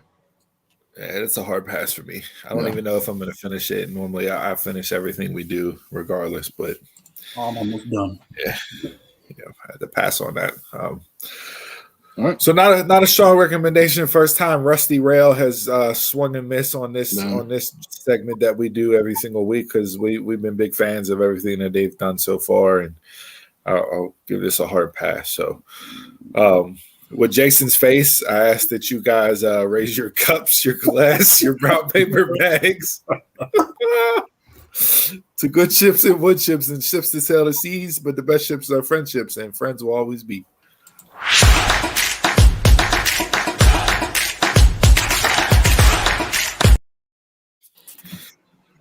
All right, this week in sports, a lot of some interesting stuff came up, and I guess the best way to go about this is to continue the women's theme that we started off bell to bell with this week.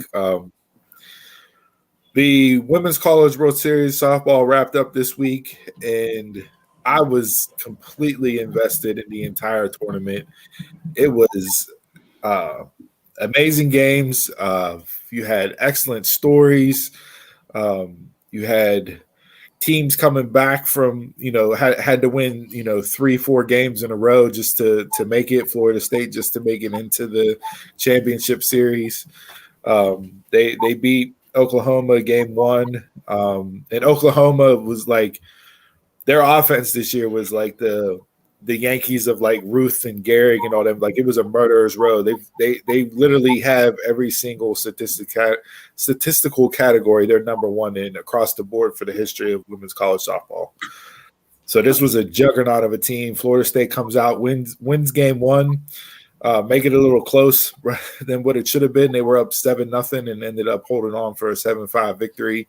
And then they lose game 2. Both of which were in prime time on ESPN, right? Well, because it went to the third game was on 3:00 in the afternoon on Wednesday due to, I believe, basketball was on Wednesday night on ESPN. Okay. So this goes back into the topic of how do we get women back on the playing field and get it to where they have as many opportunities as the men do. I know people want to automatically shout out to money and pay them the same, but how about giving them the same coverage? Like, I get put it. them on ESPN too in prime time. Yeah, nope. Threw it on ESPN at 3:00 in the afternoon. Does softball get more coverage than college baseball? So I can't tell you when I've seen college baseball. So the college baseball, the super regionals were going on this past weekend, and they're getting ready to start the college baseball World Series. I always watch the college baseball World Series. Numbers wise, I don't know what it is comparison wise. I will tell you from a fan standpoint, from a fan's perspective, those softball games, like they drew numbers. People were there in droves. To me, this is like U.S. soccer. I feel like you're more compelled with the women's than the men's on this one. Right. And I think that leads to my point where promotion and coverage is the first 2 steps you should take as far as elevating women's sports up the ladder. You have to give them the same type of promotion and same type of coverage to make it seem like it's a big deal. And they don't do that. Another thing, ESPN this week that I saw where you had, and let me pull up the exact tweet, but where is it at? That's on there. But it was surrounding Simone Biles, who won her 7th U.S. gymnastics title or 7th all-around medal. Is the greatest gymnast that has ever been as far as the sport of gymnastics goes.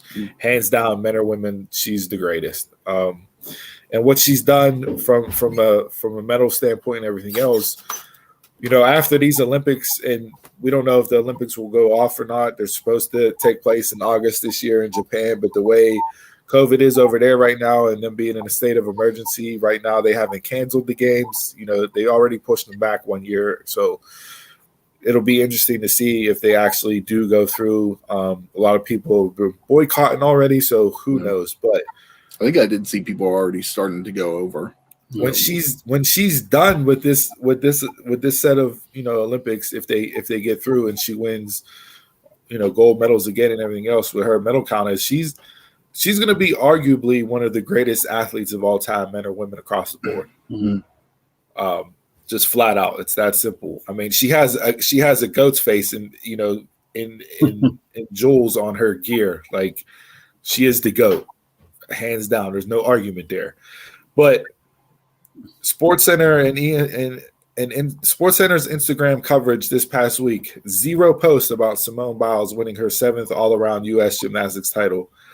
17 posts for Logan Paul loses exhibition against Floyd Mayweather. Given her stature, I think you deserve that. Yeah.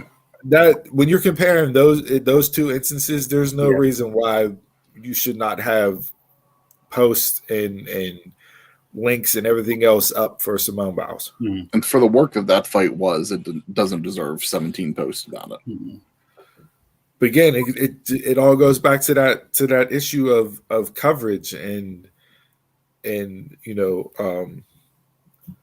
making the women's games and women's sports feel important and impactful and everything else. Like, but to that I say, tell me a male gymnast. Don't know. They get all the coverage there. I know, but it's not on a grand scale where it needs to be, but they get all the coverage in that sport. At least deserved a shout out. Yeah, it did. Yeah. But it just, between that and then, like I said, with the Game 3 of the College Women's World Series, like, all right, I get it. You're a network, right? Numbers-wise, obviously, men's basketball playoffs are going to get bigger numbers than Game 3 of the Women's College World Series of softball. But, Chris, like you said, why can't you put that on ESPN2 at prime time?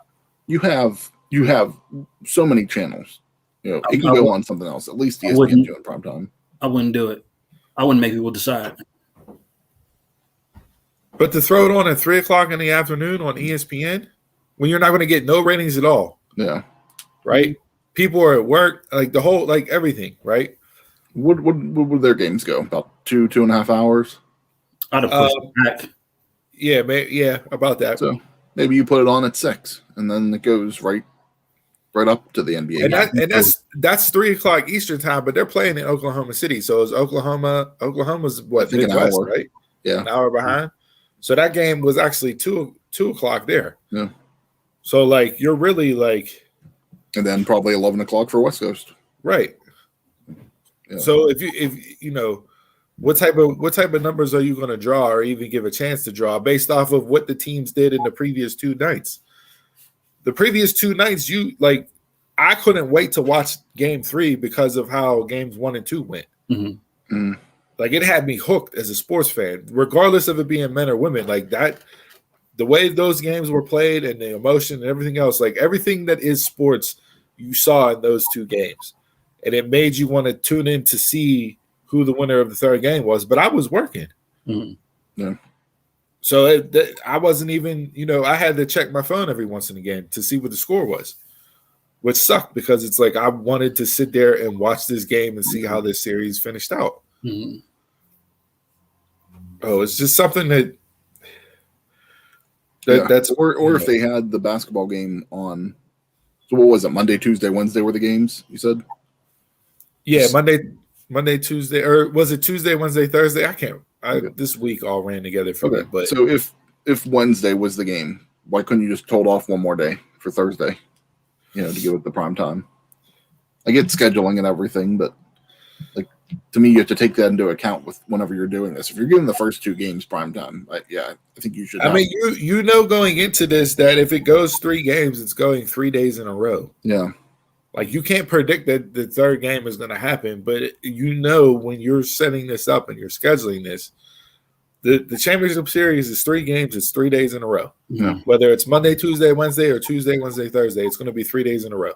So I mean, it's just like any network. Whenever you're playing the NHL Stanley Cup finals, or you're playing the World Series, you don't know if they're going all 7 games, but you have a contingency plan in case they don't. What other programming? And I think that's something they could have done with that. And then sticking with the women, Taya Curry was the first female drafted in the OHL hockey draft. My question to you guys is, congratulations to her. Shout out to her. What if a woman was to play in a men's professional sports league?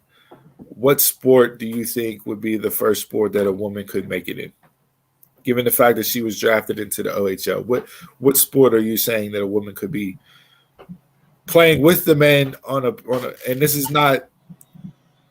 just talk. Like I'm not doing this to say that, women can't play with men or men's sports or comparing men and women. Like that's not what I'm doing. It's just for topic and debate. I'm just curious to see what you guys think sport wise. Tennis. Tennis, we've seen exhibition matches before between men and women. We've seen Danica Patrick with NASCAR. It's hard to say because the regulations aren't the same. So, like, if you're going basketball, they use a bigger ball. If you're going softball to baseball, it's a different size field. Different, yeah. I'm not saying they couldn't do like the ball, like the size of the ball wouldn't make a difference, but the size of field makes a difference. Two come to mind for me. I'd say maybe either a woman crossing over to men's soccer, football, or maybe even like we saw in college this year, we saw a female kicker in American football. I could see maybe something like that. I don't know if I necessarily see a female quarterback, but I could see a female kicker at least to start to cross over. Do you consider indoor football? Like arena football or that? Or arena, yeah, because we've seen it there. They've had it back. Yeah, I wouldn't consider that like a top tier professional sports league. Mm-hmm. So like if you take your NBA, your NHL, your Major League Baseball, MLS, professional tennis, golf, like you take those six. Out of those six, what do you think would be the first sport that a woman would compete in professionally? Hockey. See, this made me, the only reason why I bring this up is because having her get drafted in the OHL got me down the rabbit hole of thinking, what sports can I see women playing in professionally that are, also men's sports and not in hockey. I would have said, but then I started thinking, all right, about the size and speed of the guys on the ice. And like, I don't know that much about hockey to know if like, genetics wise, like if that makes like how big of a difference that makes. Like it also depends on the woman playing too. Like, right. You can't take some. Obviously, she's good enough to get drafted to the OHL. Yeah. So like where her career takes her from there, I'll keep tabs on because I want to see how she progresses and see if she makes further headways into working her way up to possibly getting into the NHL. I think ability wise, they can match up. You're probably just thinking more of the contact. Yeah. The size and speed with the contact, with the checking and the hitting and all that. That would be the only thing that I could see. To me, I think it would be soccer. Soccer would be the first one, but like I said too, I think maybe like a female kicker in the NFL. I think we could see. Yeah. So, but no, just something that popped into my head that was interesting. So yeah, we touched on the Floyd Logan Paul stuff a little bit with the stuff with the Instagram post and that, but apparently that did huge numbers, did 5 times the numbers as far as pay-per-view buy rate compared to AEW's Double or Nothing. Were some of the reports that I saw. To me, this I'm not surprised. This is going to be the end of the celebrity boxing. It was a shit show. It was a farce. The fact that Logan Paul went 8 rounds with Floyd Mayweather is a joke. And for whatever it's worth, the streaming service that was used for the pay-per-view itself crashed, didn't work, completely went in and out. Some people got messages after they bought the pay-per-view telling them when they tried to log in to see it that they didn't buy the pay-per-view. Like anything that could have went wrong from a technology standpoint went wrong with that fight. There's absolutely no excuse for that at all. Because with how many people stream these days, you could have worked with somebody to prevent that from happening. There's just no excuse. I'm over it. I didn't purchase it. I won't buy any of the other ones that come down the line. To me, it's just it's not worth it. It's money grab. Absolute money grab. I asked you guys off air, does this hurt or help boxing? But what do you think it does for those guys who the undercard fights, the actual boxers? The two undercard fights that were on this card were really good fights. Mm-hmm.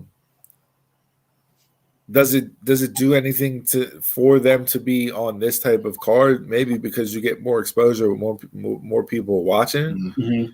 But at the same time, like it's overshadowed too. Yeah, like cool. to me, the people that watch this are not the people that are buying a regular boxing pay-per-view. No.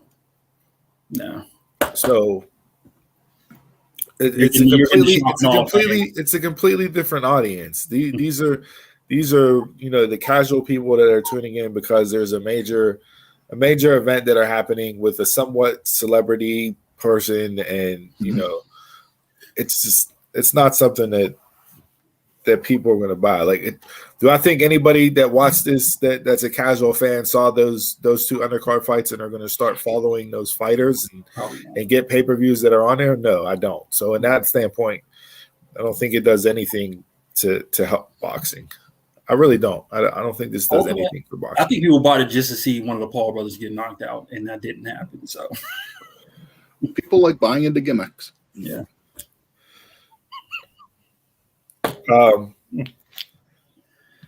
The other quick things that I had this week, announcement came out. Well, it's going to be done sooner rather than later.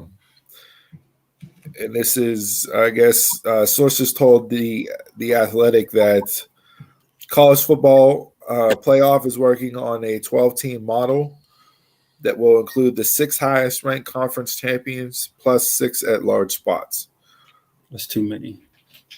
We talked about this last year because we started this show during college football.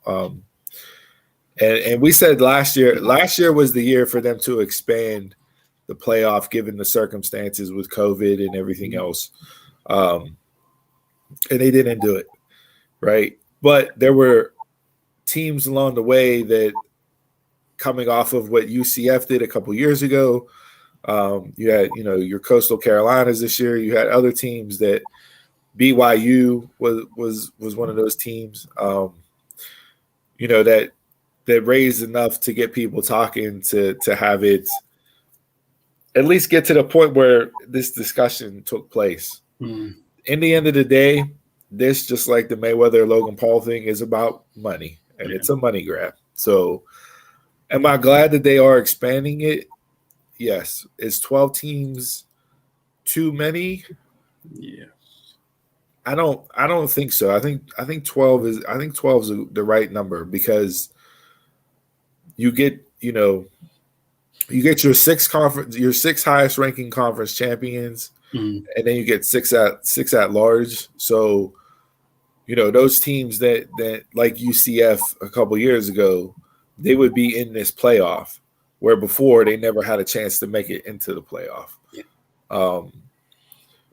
So yeah, I mean, will you get some upsets here and there? Yes. Will more of the Power 5 schools end up making it to the finals, to the actual championship game? Probably, but if you get a Boise State against an Oklahoma, from years ago, whenever you had that upset, or Utah beating Alabama in the Sugar Bowl years ago, like that type of stuff will happen, and you'll get that upset. So it will add more of a March Madness feel to the college football playoff, potentially. Will the upsets happen as often as they do in March Madness? No, I don't think so. I don't think the end result will change, but I think you'll get some interest in the games leading up to it. All right. Yeah. But yeah, hopefully they'll change the rankings going into next year. Now this is supposed to, if this all gets worked out and signed off on as soon as they're expecting it to, it will go into effect for 2023. So we're 2 years away from this happening to figure out logistics and bowls and who would go where and who would host what and so on and so forth. So couple years away from it. But yeah, listen, you can't be they're the only team that they're the only division in college football athletics that doesn't have a playoff to determine a national champion. Mhm. And it was always the whole, well, we're worried about the student athlete. And it's like, no, if every other division can figure out a playoff system, you can too. The only reason why you're not doing it in Division One is because of the Bulls and the amount of money that the Bulls get and draw. So, okay, well, let's do this. Make it a 12-team playoff. Then you can set up. You already have your Big Four, right? You have the Rose Bowl, Sugar Bowl. Cotton? No. Cotton's used to be one of the big ones, but you have your four, right? The Peach Bowl, whatever, the orange, what used to be the Orange Bowl. Yeah. So you already have four. So then pick two other ones. Pick whether it's the Cotton Bowl, whatever, the cheese it on a stick bowl, whatever the case may be. But pick two more bowls, or have the bowls rotate. Pick two other bowls that will rotate every year besides those four that they use now. The Outback Bowl. Yeah, for the semifinals and finals. I think it's a good thing for college football to actually have an actual playoff.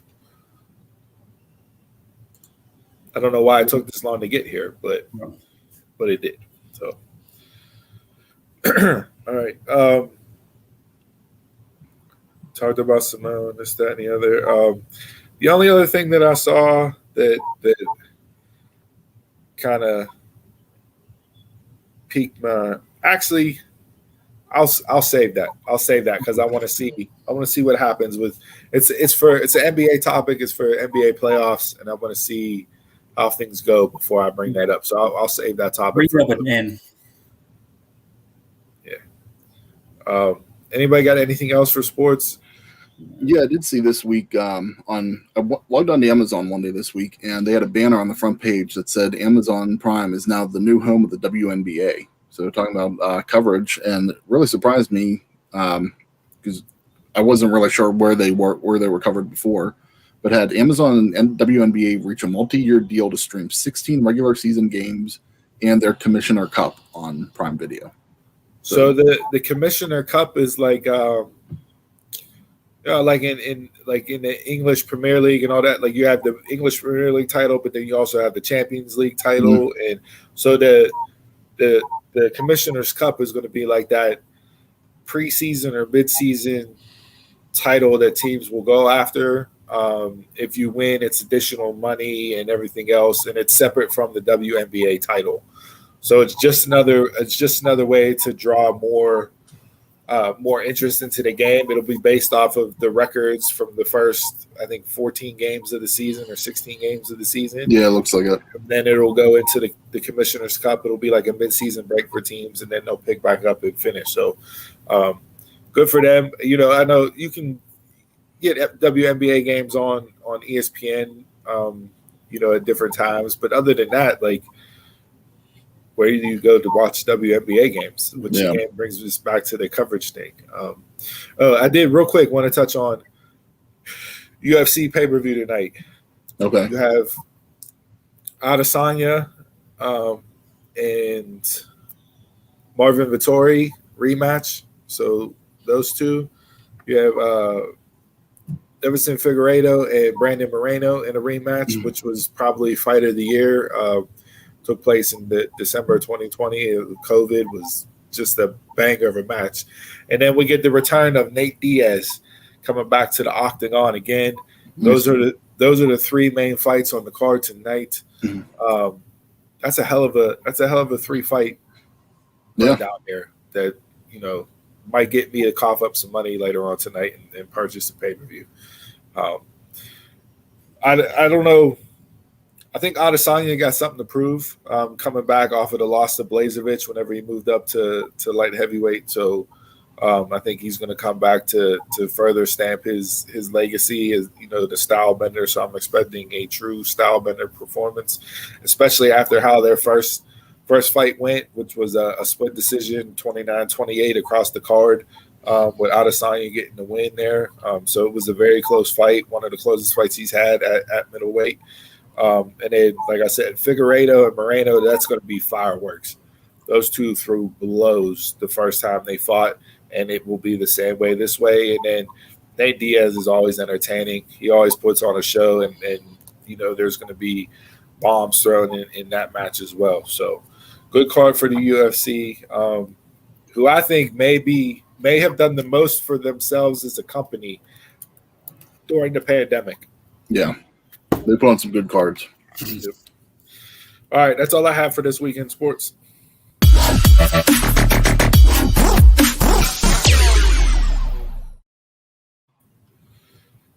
All right. One guy to go this week, the world-renowned, world-famous, coming off of the heels of the bubblegum discussion from last week. Thanks for everybody that commented, shared the post, results, whatever the case may be. So for this week, what is our topic of discussion? This week we were going to pick from 4 different movies. We're going to go with The Godfather, Goodfellas, Scarface, and Casino. Oh. So they're not. So Scarface isn't necessarily a mafia movie, but it can get classified as like a gangster film. So right. We'll go with title this like the one gotta go gangster films. I'm not necessarily mad at this list. I'm trying to think of some of the other. I maybe would have put The Departed in there instead of Scarface, or even The Irishman that came out a couple years ago. I did think about The Irishman, but I wasn't sure how well known that really is, since it was just a Netflix movie. Mm-hmm. Yeah, that would fit in, but I kind of tried to go for like the 4 more popular films. To me, if I'm going Scarface, then I'm going Scarface. I'm going Carlito's Way.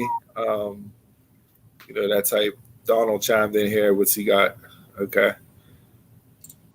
Donald says Scarface got to go. One of the most overrated movies ever. One scene is all what that movie has to offer. Okay. I'm gonna be honest. I've never finished Scarface. I got halfway through and was like, "Yeah, I'm done." But I haven't seen the others, so I think I've seen Casino. Okay. So I'm gonna kick Scarface off the list. Goodfellas is one of my favorite movies of all time. Like whenever I really want to watch like a mob movie, that's my go-to. I mean, nothing against The Godfather, I think, because that would probably be my number 2, but Goodfellas is my number 1. Jason, you always talk about things that are overhyped and you don't like because of that. Yeah. To me, that's Scarface. I got into Scarface late. I didn't watch Scarface probably until my 20s. So it's like it wasn't like where Godfather, Goodfellas, Casino I watched growing up in a way, because my family always had those types of movies on. But whenever I finally got into Scarface, it was just like it was so overhyped for me. It didn't live up to the hype. So I'm gonna get rid of Scarface as well.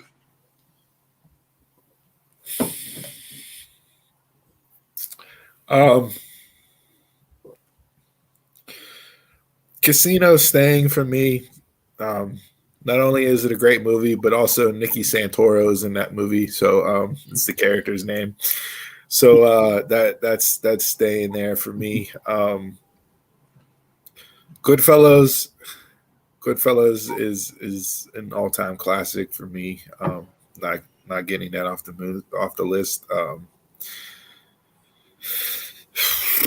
Godfather, arguably, some would argue could be one of the greatest movies of all time. You see that high ranked up on a lot of lists for overall movies, not just mob type movies. Mm-hmm. Scarface, that's definitely more of the gangster, influence in hip hop and that type of genre. Which, movie wise, is it that good of a movie? Not necessarily. Was Pacino amazing as an actor in that movie? Yeah. One of his best performances that he's done in his illustrious career. Man, this is tough. I like all four. I watch all four. But if I'm going strictly from like a mafia type base movie, I'm gonna get rid of Scarface. Yeah. Why is Leslie Nielsen's Mafia not on this list? I can't believe you asked that question. That's my top Mafia movie. Oh my god, that's my top Mafia movie. All right, right now. Chime in. Let us know if we got it right, we got it wrong. Which one you'd see, and any other movies that we may have forgotten about that you would rather see on that list, besides what was there and included. Not a bad list, solid list there. I'm actually surprised. I expect a little more backlash against Scarface. So. No, I mean I can see why you went with it. Like I said, if I'm going other movies to fit more of that list, I think The Departed, The Irishman, or two that come to mind. We could probably almost do like more modern mafia movies in a way too, like with Departed, Irishman. There's a couple others in there that they've been good. Could be another list for another day. Yeah, not bad. So, all right, that's this week's One Gotta Go. Not too much controversy here. It was a clean sweep across the board, and not often that we agree. So next time we need to come with some more heat here, because I like being right and I like my co-host being wrong.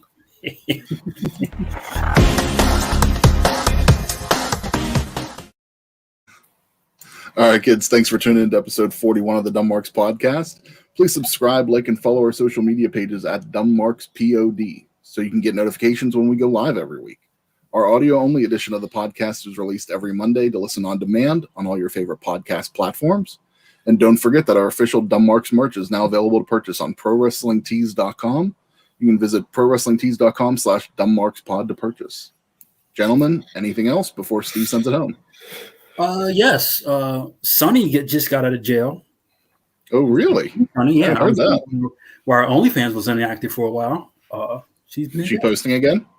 I don't know. I'm not subscribed, but you know it's active again, but you don't know. And congratulations to all our graduates out there. My nephew graduated. He graduated kindergarten yesterday. So, and I know he graduated kindergarten. Yeah, that's a thing now.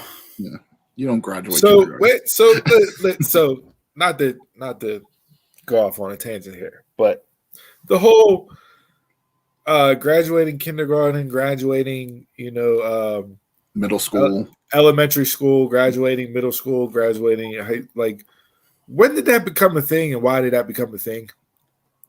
I guess I don't know. Kids don't make it all the way to 12th grade nowadays. Gotta celebrate when you can. I could see with the kindergarten thing, like making it into a little thing for them, like, that's cute and everything. I'm okay with that. But I don't mind the promotions to different levels, like kindergarten, grade school, middle school, all that. But there's like every grade graduations. Like, nah. Like what? Yeah. Like, what are we doing here? We're celebrating something that you're supposed to be doing regular. One time. Back in my day. Yeah, back in my day. Not to sound like the old curmudgeon, get off my fucking grass, but and if you're dumb enough to pay for college, you can get a second. My niece graduated last year. She posted, I really graduated in the gym. And I was like, look here, back in my day, we sat on a field in suits and robes for an entire day going A to Z, and you got a drive-up diploma. Be happy. I wish I didn't get that to go.